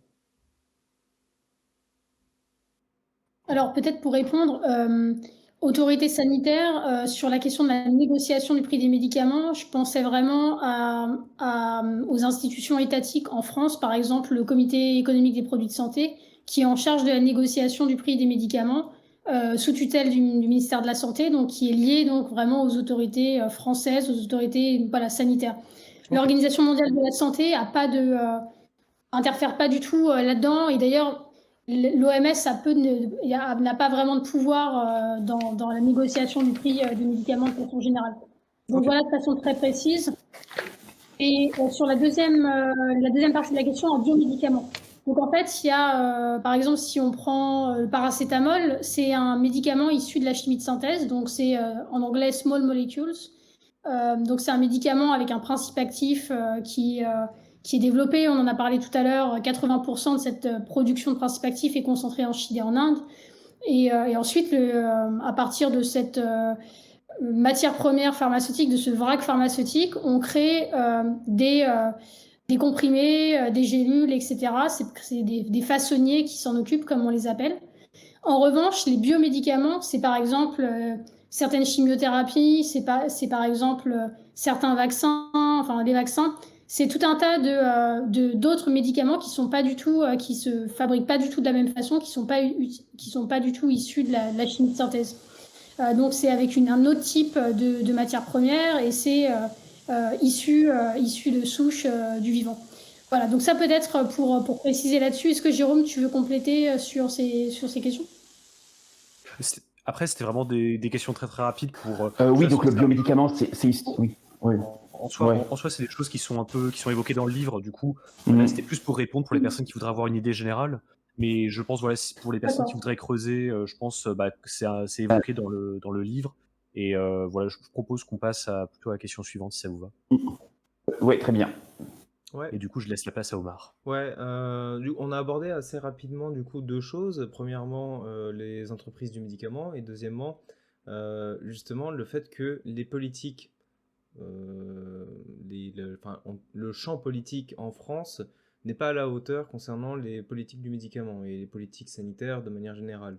On a eu la démonstration du coup pendant la pandémie, mais pour revenir un petit peu sur le LEM, du coup le regroupement des entreprises de médicaments. Le LEM vous a fait quelques reproches sur vos ambitions en matière de révolution concernant les politiques du médicament. Si le LEM vous rejoint sur certains constats, force est de constater que vous êtes peut-être un peu trop ambitieux, que vous manquez de pragmatisme sur certaines questions, notamment sur l'implémentation de certaines mesures que vous voudriez mettre en place, sur le fait de mettre en place une politique internationale du médicament, le fait de décentraliser la production et la distribution des médicaments. Euh, on vous sent un petit peu, voilà, on lit le bouquin, on se sent les ailes poussées, mais du coup, qu'est-ce que vous leur répondez justement à eux? Enfin, est-ce que vous avez des éléments concrets du coup à apporter sur justement la dernière partie du bouquin où vous apportez du coup des, euh, des, euh, des éléments pour dépasser justement la situation actuelle en matière de politique du médicament? Alors avant de laisser Jérôme répondre en détail, je voudrais juste quand même dire que ce communiqué de presse du LEM nous a valu des félicitations de nos collègues un peu partout dans les pays du Sud. Non, plus sérieusement, je pense qu'on a l'habitude que le LEM en fait communique sur les intérêts purs des multinationales qui sont de maximiser les profits. Mm. Et c'est là où nous on répond, vous maximisez les profits parce que c'est tout le système de l'offre et de la demande qui est construit ainsi, mais les États doivent réguler les politiques du médicament. Ouais, on peut leur répondre chez, par exemple, mais sinon, comment ça fait partie des stratégies. En fait, on peut en plaisanter, on peut voir. On a été effectivement soutenu par plein de collègues au niveau international qui connaissent aussi ce que ça peut être les pressions là-dessus.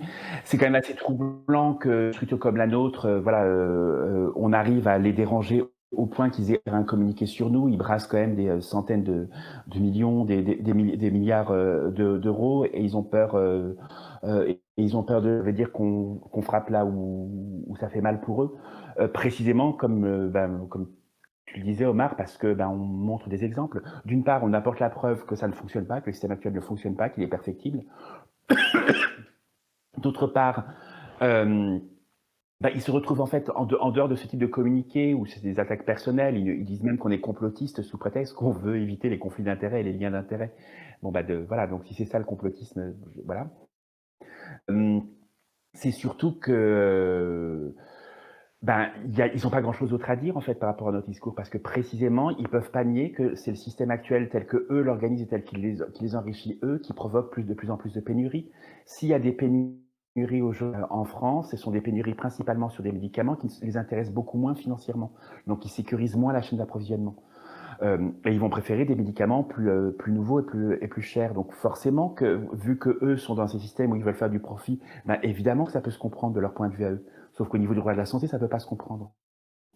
Rien d'autre à répondre en dehors de dire aux États, donnez-nous plus d'argent pour qu'on évite les pénuries. Donc on retrouve toujours sur le même système de captation par le privé de l'argent public. Ils n'ont rien d'autre à dire. Oui, on a plutôt pris ce communiqué comme une félicitation.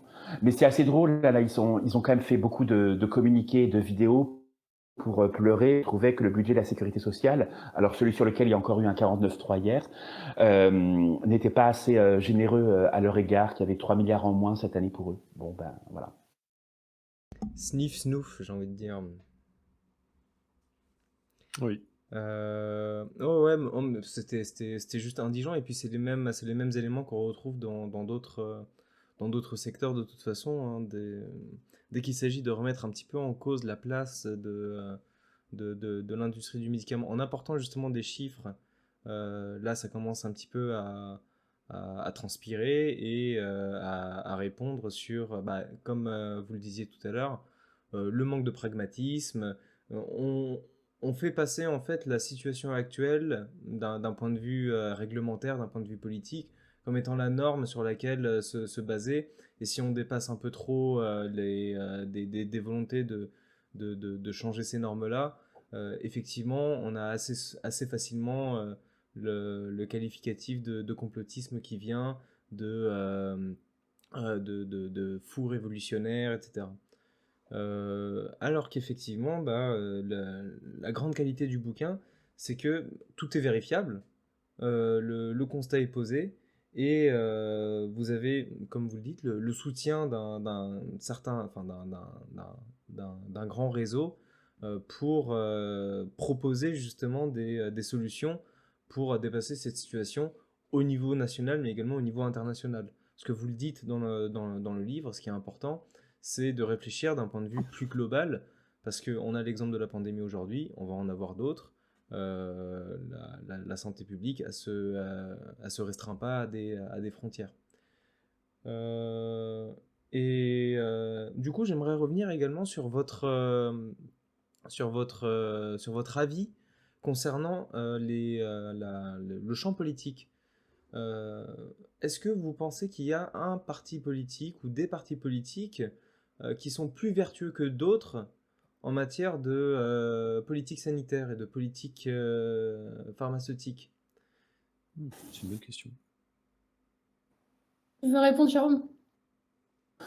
Ah, merci. Euh, alors, c'est difficile de répondre la question formulée comme ça. Nous, on travaille avec qui veut bien pouvoir travailler avec nous là-dessus. Bon, évidemment, pas l'extrême droite.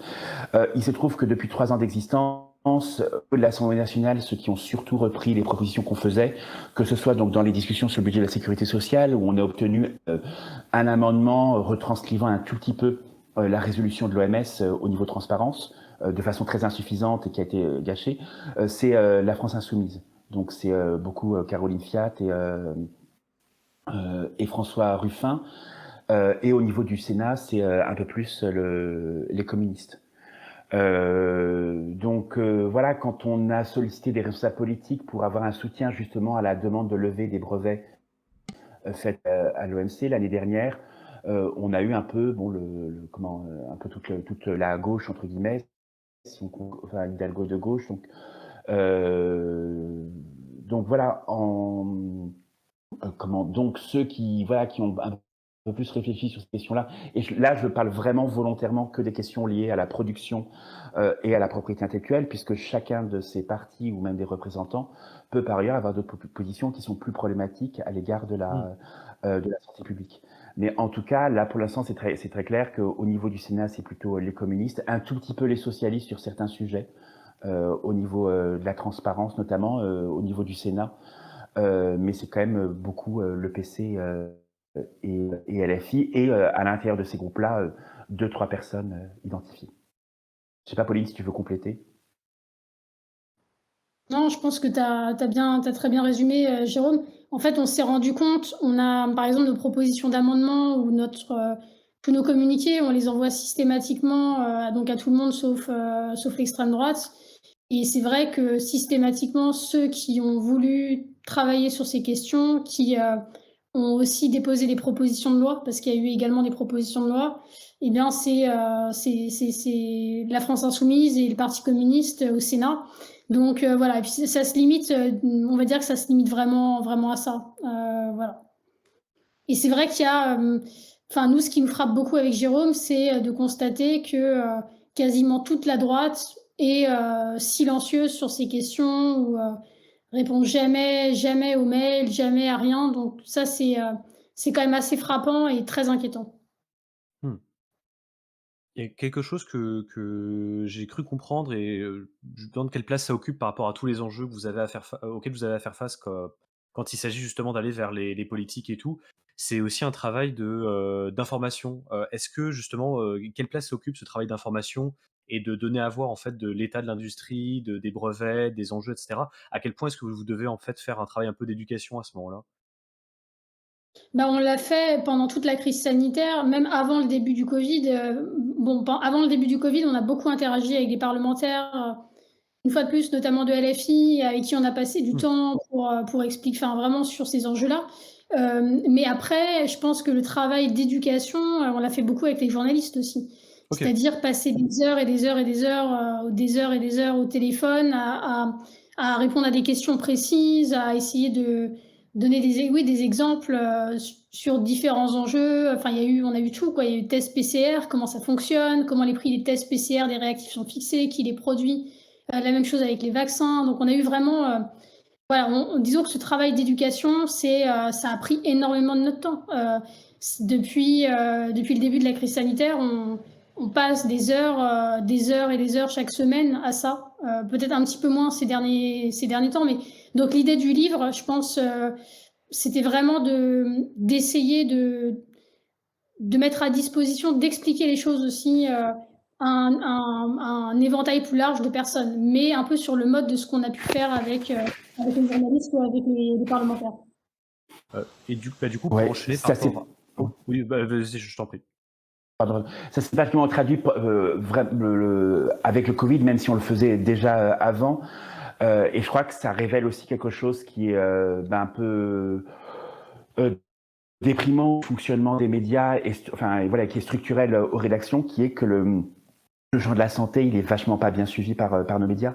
Enfin, alors, je parle pas des journalistes qui font bien leur qui peuvent travailler, hein, qui peuvent être bien investis là-dessus, mais les moyens dédiés par les rédactions aux questions de santé, alors là encore, hein, pour la prise en charge pour les hôpitaux, ça peut encore aller, mais sur ces questions de la technique, on a bien vu que ça ne passe pas, qu'il y a un vrai déficit du journalisme en santé structurel en France, et on voit que très souvent, déjà les sujets, comme dit Pauline, méritent et sont très très peu connus. La question du dépistage, personne ne connaît, moi c'est Pauline qui m'a tout écrit.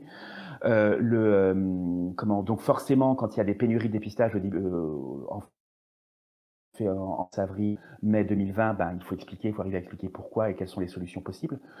Euh, mais ce qui est un peu navrant, c'est que en fait, les rédactions qui ont été obligées de faire passer plein de journalistes dont c'était pas la spécialité sur les questions de santé parce que c'était le gros focus et qu'il fallait mettre tous les moyens là-dessus, ne semblent pas avoir tiré les leçons de ce qu'ils ont fait, et on a l'impression que tout revient comme avant, et que donc on n'a toujours pas de journalistes une journaliste interlocuteur sur ces sujets, mais que pour beaucoup d'entre elles, voilà, comme pour beaucoup de gens, c'est fini le Covid, soi-disant, on revient à business as usual, et les personnes qui assuraient des sujets de société plus globaux reviennent sur les sujets de société plus globaux et ont abandonné les questions de santé.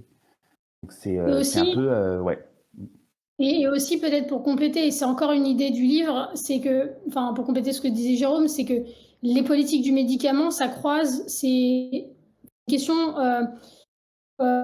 qui fait se croiser énormément de disciplines différentes. Politique industrielle, évidemment toutes les questions scientifiques, recherche scientifique, épidémiologie, etc. Également d'autres questions, financement de la sécurité sociale et tout ça.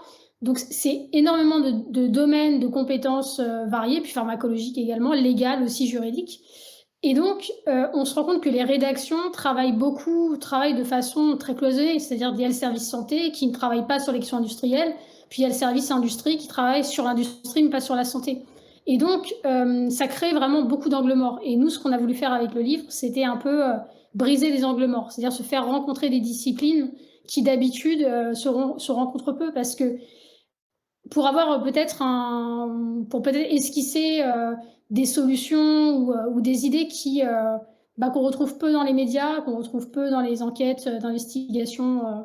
Voilà. Mais peut-être que ça permet aussi d'expliquer pourquoi il y a un vrai déficit de compréhension de ces questions dans les rédactions. Et je dirais, c'est également comme ça que ça fonctionne dans les ministères et dans les institutions publiques. Il y a également, enfin, peu de personnes qui mobilisent des compétences de disciplines diverses. Et ça pose un vrai problème de compréhension, d'analyse des enjeux et de réponse aux enjeux.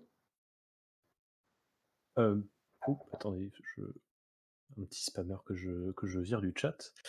J'aurais une question qui vient du chat justement, que voilà, qui est posée par Mathie et qui pose la question: pour les pénuries de médicaments, est-ce que les fabricants les anticipent et les planifient en fonction de leurs prévisions sur la demande? C'est sans doute naïf, mais j'ai du mal à me représenter le fait que soient permises des pénuries ou des ruptures de production sur des médicaments et traitements, notamment quand ils doivent être pris quotidiennement. Et c'est vrai que moi, ça me fait penser un petit peu, bon, par rapport à la manière dont la question est posée, à ce qu'on peut voir dans le film 120 battements par minute, où on peut entendre à certains moments des militants et militantes d'ACT UP justement parler de ruptures organisées en fait par les producteurs pour créer en fait une espèce d'emballement, pour essayer de faire monter une sorte de hype en fait autour des médicaments. Bon, ce qui est absolument abominable parce qu'il est question de médicaments qui sont une question de vie ou de mort pour les malades. Mais voilà, du coup, qu'est-ce que vous diriez par rapport à ces questions de rupture en fait et de pénurie? Vas-y, Jérôme. Pauline, Oui, comment? Ouais. Alors, on a des cas de pénurie qui sont réellement anticipés et programmés. Dans l'exemple fictif que tu viens de donner, on le cite. Hein, c'est le personnage joué par Adèle Haenel qui en parle à un moment quand elle organise un ZAP sur un des laboratoires. Mais il fait écho à des vraies situations. Donc, dans les indices autour des questions liées au sida. Mais encore aujourd'hui, il y a par exemple le laboratoire Vertex qui commercialisait une trithérapie vraiment innovante pour les personnes atteintes de mucose, qui a en fait menacé et même mis à exécution cette menace pendant quelques mois de ne plus fournir l'unique pour pouvoir valider ça, donc d'organiser une pénurie, parce qu'il estimait que les négociations avec le CEPS et avec donc le représentant de l'État, le Comité économique des produits de santé, n'étaient pas satisfaits en matière de prix. Et on a même un représentant de Tex France qui dit mais pourquoi est-ce qu'on irait investir dans la recherche pour des trucs qu'on ne commercialiserait pas de façon intéressante. D'où l'idée, on parlait de l'instrumentalisation des associations de patients. Donc là, vaincre la mucoviscidose a plutôt très agi en protestant contre ça. L'essai a pu reprendre ensuite. Mais on a des exemples comme ça, vraiment au Mexique par exemple, en Espagne sur un anti-allergique, de choses qui sont organisées. Mais ensuite, les pénuries les plus courantes, dont on parle le plus souvent, vont concerner en fait des médicaments plus anciens, donc qui vont bientôt tomber dans le hors brevet, donc qui vont être génériqués, ou alors qui sont déjà des génériques et qui les intéressent moins financièrement. Donc c'est pas forcément anticipé en fonction de la demande, c'est simplement moins sécuriser la chaîne d'approvisionnement, donc multiplier les risques qu'il puisse y avoir un incident industriel ou un problème. Et c'est aussi se dire, bon ben là je vais moins investir pour qu'il y en ait, et je vais de toute façon vendre au pays qui va me l'acheter plus cher. Voilà, donc c'est d'où le fait que le LEM, les représentants des industries, ne cessent de dire ah mais si pour les médicaments, si vous faites baisser les prix des médicaments avec ce que propose OTMed, vous allez avoir plus de pénuries. Donc là aussi une forme de chantage.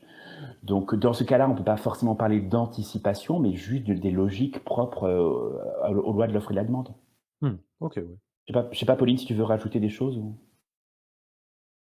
Non, c'est alors peut-être juste un autre aspect, c'est qu'il y a aussi, donc ça, tout ce que Jérôme a parfaitement décrit, c'est les pénuries structurelles, mais il y a également des pénuries conjoncturelles, donc notamment liées à la crise du Covid pendant la première vague. Là, en fait, on a eu un vrai souci lié vraiment à l'offre et la demande, c'est-à-dire que tout d'un coup, il y a eu une explosion de la demande au niveau mondial, et donc les firmes pharmaceutiques ont vendu au plus offrant. Donc par exemple, les États-Unis ont proposé des prix plus élevés pour acheter les mêmes médicaments, et donc la France a été servie après. Mais ça, en fait, disons, ce rapport de force-là, ou des choix qui sont faits par les industriels en fonction des prix que peuvent payer les États, c'est malheureusement ce que les pays du Sud vivent depuis des décennies. C'est-à-dire qu'ils ne peuvent pas avoir accès à tout un grand nombre de médicaments parce que d'autres pays payent plus cher. Donc ça, c'est quand même voilà, c'est assez dramatique. Donc les pénuries, elles peuvent vraiment être liées à différents facteurs, et c'est pour ça que nous, on préconise vraiment une production publique de médicaments, notamment pour ces anciens médicaments qui viennent régulièrement à manquer, parce qu'on sait qu'on va continuer à en avoir besoin, on en aura besoin en plus. Enfin, il va y avoir une augmentation de la consommation de ces médicaments avec le vieillissement de la population, avec l'augmentation des maladies non transmissibles. On sait qu'on va avoir besoin de plus de tous ces médicaments. Donc, c'est urgent en fait de relocaliser publiquement une partie de la production parce que sinon notre accès aux médicaments peut être compromis et je pense que là, ça permet de faire aussi le lien avec un problème, assez important aujourd'hui, c'est les questions géostratégiques, puisque donc on a 80 de la matière première pharmaceutique qui est produite, en Chine et en Inde. Si demain la Chine décide de ne plus vouloir être le sous-traitant, des multinationales pharmaceutiques, eh ben, on va être vraiment coincé parce que la production de vrac pharmaceutique peut pas s'improviser du jour au lendemain. Ça met du temps à être mis en place. Et donc là, la Chine, récemment, là, courant octobre, a décidé de plus justement, d'arrêter d'être vraiment sous-traitant sur l'automobile, sur pas mal de secteurs, mais on se dit sur les médicaments, si ça arrive, ça va être dramatique parce qu'on n'a pas de plan B là-dessus. Et voilà, pas de plan B et en plus, il faut beaucoup de temps pour pouvoir lancer cette production de principes actifs pharmaceutiques. Donc voilà, donc les pénuries, il faut faire vraiment attention parce qu'elles risquent de vraiment s'accentuer très dangereusement et d'être en plus une arme un peu dans les conflits géopolitiques, géostratégiques qu'on traverse. Un exemple un peu frappant de pénurie, pour rebondir sur la première partie de la réponse de Pauline, liée à l'offre et à la demande, enfin, l'exemple vraiment frappé, l'hydroxychloroquine. Donc, à un moment, en mars-avril 2020, où on avait peut-être encore l'espoir que ça pouvait fonctionner, Donald Trump est resté convaincu jusqu'au bout que ça fonctionnait, même quand il y avait toutes les preuves que non, a recommandé aux Américains de commander beaucoup d'hydroxychloroquine, ce qui a été fait. Et donc, au niveau du marché, l'hydroxychloroquine qui servait dans certains cas pour du paludisme, alors plus beaucoup parce que le paludisme a pas mal évolué, donc il sert plus beaucoup, mais quand même dans certaines zones ça a été utilisé. Mais c'est aussi utilisé par des malades souffrant de certaines maladies auto-immunes.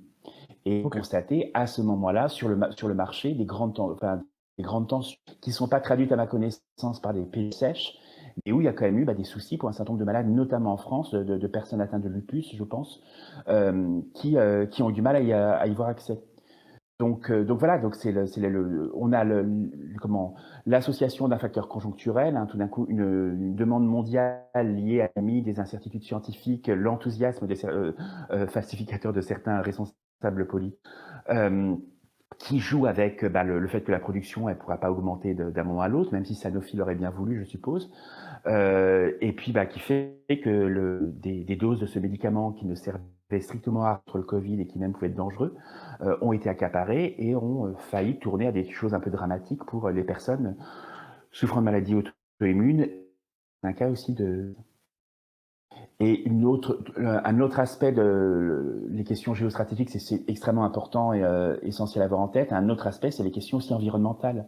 Oui. C'est que la production de matières pharmaceutiques est quelque chose de très très polluante, la production de médicaments en général, mais notamment la matière première. Et donc il y a un vrai problème éthique à se dire que la plupart des médicaments que nous consommons, ce sont d'autres que nous qui assumons le risque écologique. Et une des raisons pour lesquelles des entreprises du lait ont délocalisé, les entreprises d'Europe ont délocalisé en Chine, c'est notamment que les normes environnementales y étaient moins important, qu'il y avait moins d'argent à dépenser pour ça. Et ils sont maintenant en train de dire à bien rapatrier pour éviter les pénuries, mais dans ce cas-là, il faut nous donner plus d'argent pour revenir. Oui. Et rabaisser les standards écologiques aussi. Du coup, potentiellement, en fait, ça rejoint un peu le point qui était soulevé par Pauline, qui était de dire que ça nous ferait vraiment tout drôle si d'un coup, en fait, il y aurait pas de plan B, il y aurait pas de possibilité, même, si d'un coup la Chine arrêtait de faire ce travail de sous-traitance. Mais en plus, ça veut dire qu'il y aurait même pas eu potentiellement des technologies qui auraient permis de justement essayer de diminuer l'impact environnemental ou des dispositifs qui pourraient permettre de faire ça. En fait, on prend aussi un retard là-dessus potentiellement. Et ça fait que, en fait, il y a plein d'aspects qui arriveront et qu'on se prendrait dans la gueule si jamais ça arrive et qui sont tous assez graves finalement. Oui, tout à fait. C'est exactement ça. C'est ça qui est dramatique. Et donc, nous, on est désespérés quand on voit les décideurs politiques qui n'ont pas l'air du tout de... Ou même, d'ailleurs, tous les députés, la plupart des parlementaires, de pas du tout... ne pas se sentir concernés par ça, alors qu'il y a une vraie urgence à planifier tout ça et réfléchir dès maintenant, parce que oui, il y a absolument urgence. Et c'est pour ça, une fois de plus, pour revenir au livre, qu'on s'est dit, c'est une façon d'essayer d'être pédagogique à la fois sur les risques immenses auxquels on fait face et auxquels on va... risques qui ne vont cesser d'augmenter et aussi ce qu'on peut faire aujourd'hui, les solutions qu'on a pour renverser la situation. Parce que, rien n'est irréversible, mais les conséquences peuvent être dramatiques si maintenant on n'agit pas. Ouais.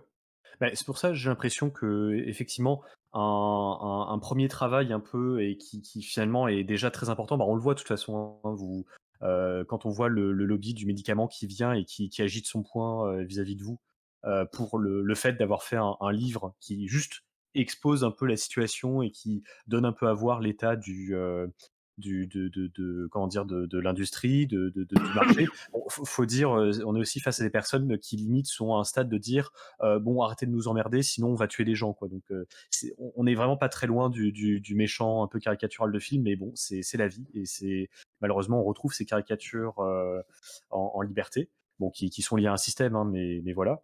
Au final, du coup, il y a un peu ce travail d'information qui fait que je trouve effectivement c'est super intéressant d'avoir accès à votre livre.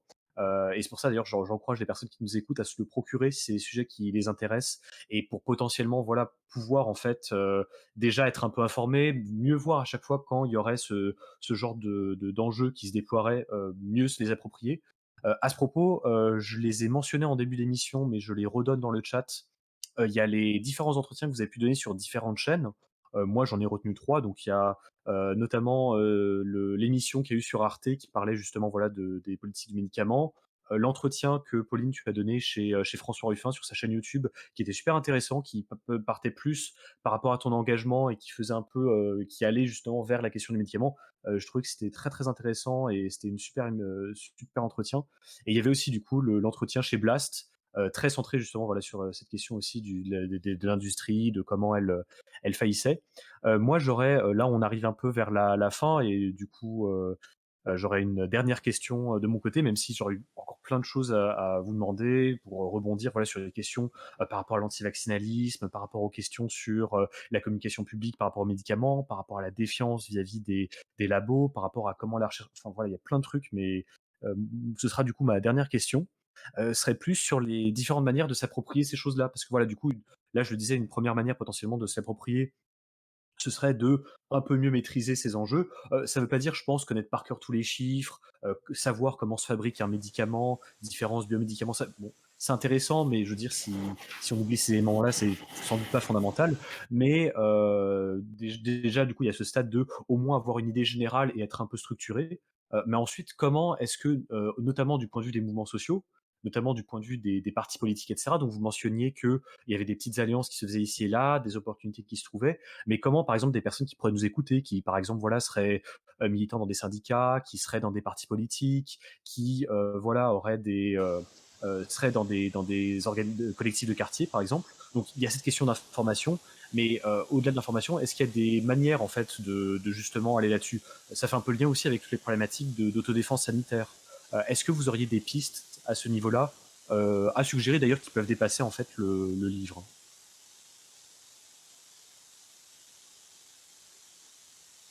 Vas-y, vas-y. Pauline, je commence? Oui. Juste, Fred, petite précision sur une de tes remarques avant que tu aies posé la question sur la figure caricaturale du grand méchant. Oui, ça existe et oui, ça doit susciter l'indignation morale. Et par ailleurs, le mettre en avant, c'est parfois un bon moyen pour toucher à l'image des entreprises, parce que une de leurs vulnérabilités, c'est leur image publique, hein, de bien montrer que c'est pas des philanthropes. Ouais. Après, et donc, Agop a beaucoup fait de toucher à l'image dans ce registre-là. Après, une des limites, c'est d'une part que je pense qu'aujourd'hui, la situation est telle et tellement favorable pour eux que leur image est de plus en plus impressionnante. Enfin, moi, je partage mon avis, mais qui s'en moquent, qui s'en foutent. D'autre part, il faut pas que ça fasse oublier, c'est pas qu'un problème d'indignation morale, c'est qu'en fait, c'est pas ça parce qu'ils sont méchants, ça se passe comme ça parce qu'on le permet, parce que les États le permettent. Et donc, il faut surtout pas que l'indignation morale, qui est parfaitement légitime, parce que le fait qu'on est c'est parce que si les prix des médicaments est aussi cher, c'est parce qu'on les laisse faire aussi et qu'on ne s'est pas doté des moyens au niveau structurel de le faire. On peut dire tout ce qu'on veut sur le capitalisme, sur la question des profits, mais on est dans ce système-là actuellement. Et donc, si on laisse la santé, par le biais de nos représentants, un peu par des angles morts de nos luttes, totalement incidents, ben, il y a un moment, c'est compliqué de se dire que le seul responsable, c'est le patron du laboratoire qui en profite. Bien sûr. Il fait ce qu'on lui permet de faire, en fait, hein, et ce que le Oui. système lui permet de faire. Donc ça me paraît super important à avoir en tête. Concernant ensuite les outils, enfin, en matière d'autodéfense sanitaire, ce qui me semble important, c'est vraiment il y a en fait des luttes qu'on ne peut plus mener sans penser à ces questions-là, et je pense notamment toutes les luttes sur les questions de précarité, d'austérité à l'hôpital, de financement de la sécurité sociale. On citait l'exemple de 120 battements par minute, ça se passe à ACT UP dans les années 90, à un moment où effectivement ACT UP fait le choix de renvoyer dos à dos industriels et pouvoir public sur les questions de fric. Les industriels disent ça coûte pas, c'est pas assez cher les médicaments, voilà, le public dit c'est trop cher, et va aller les zapper d'un côté que de l'autre, et en disant ça c'est votre problème, c'est pas le nôtre.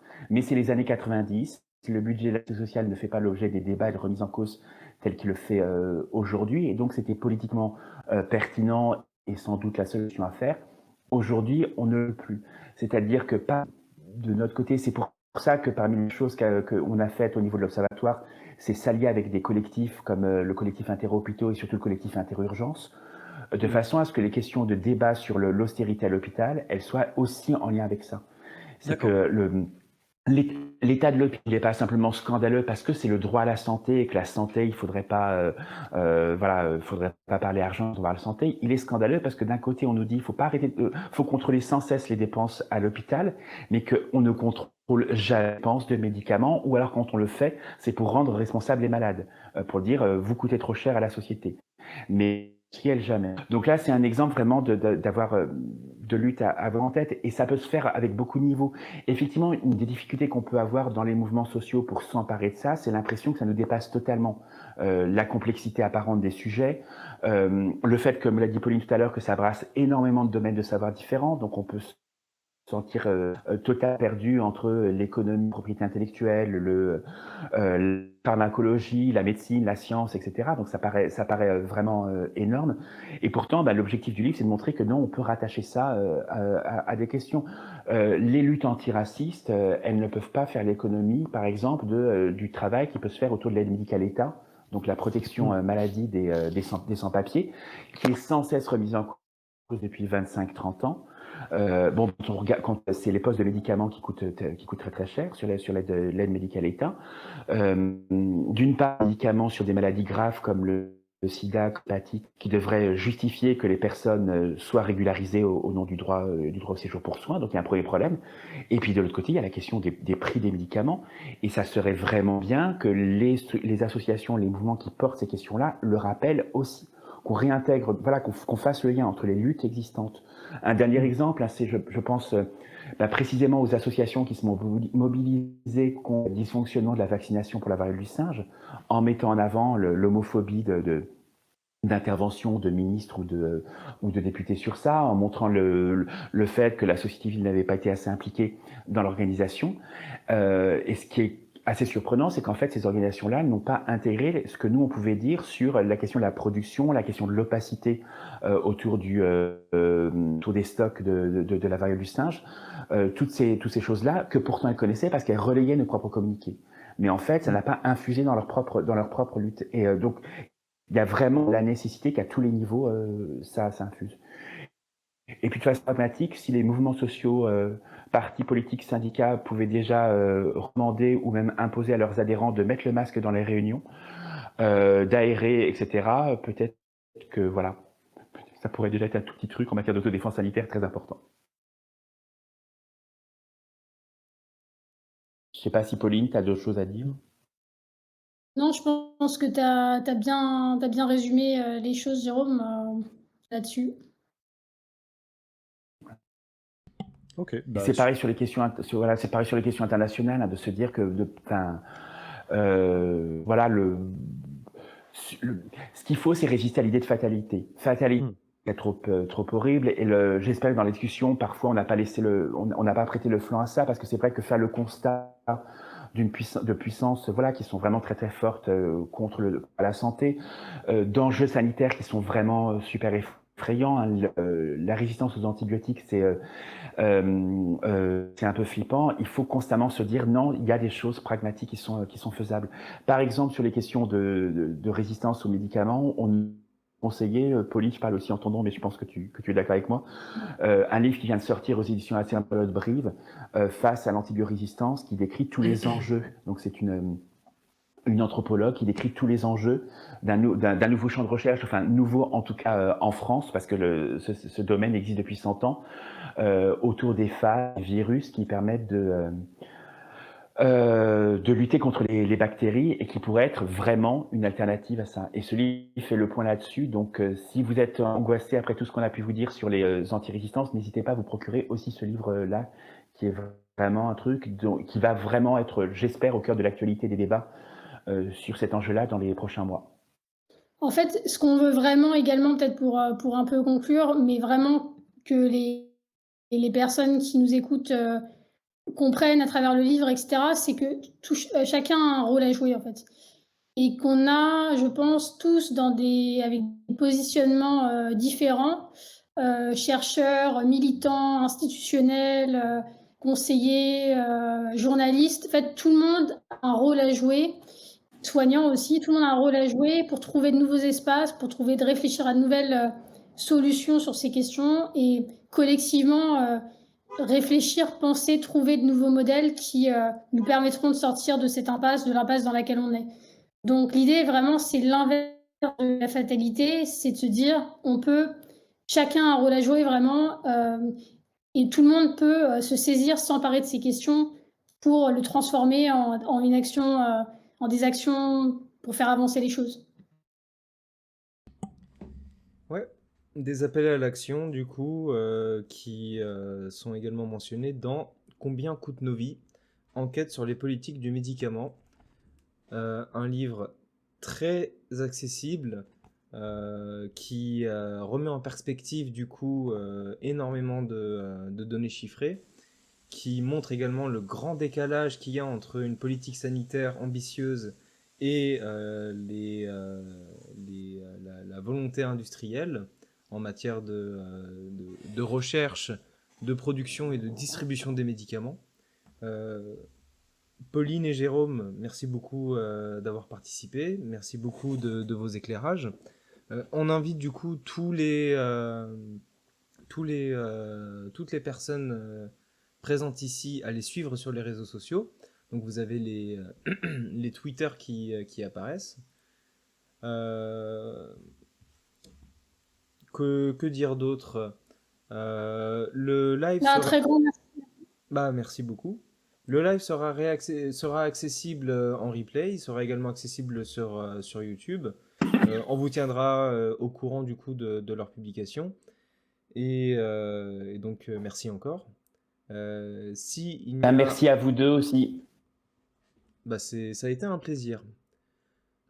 S'il n'y a rien d'autre, je propose de lancer un raid chez l'Antistream, chez le camarade Lontille. Est-ce qu'il est là? Oui, il est là.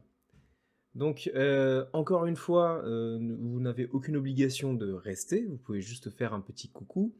On reviendra très prochainement sur Contexte pour une nouvelle discussion et un nouveau débat, donc restez tunés, suivez-nous sur les réseaux sociaux, donc @Contexte TV, suivez-nous sur Twitch, Contexte TV. Donc merci encore d'avoir participé ce soir, et on se retrouve très bientôt. Merci. Merci, Ciao, à ciao. plus. Merci beaucoup. Merci, au revoir.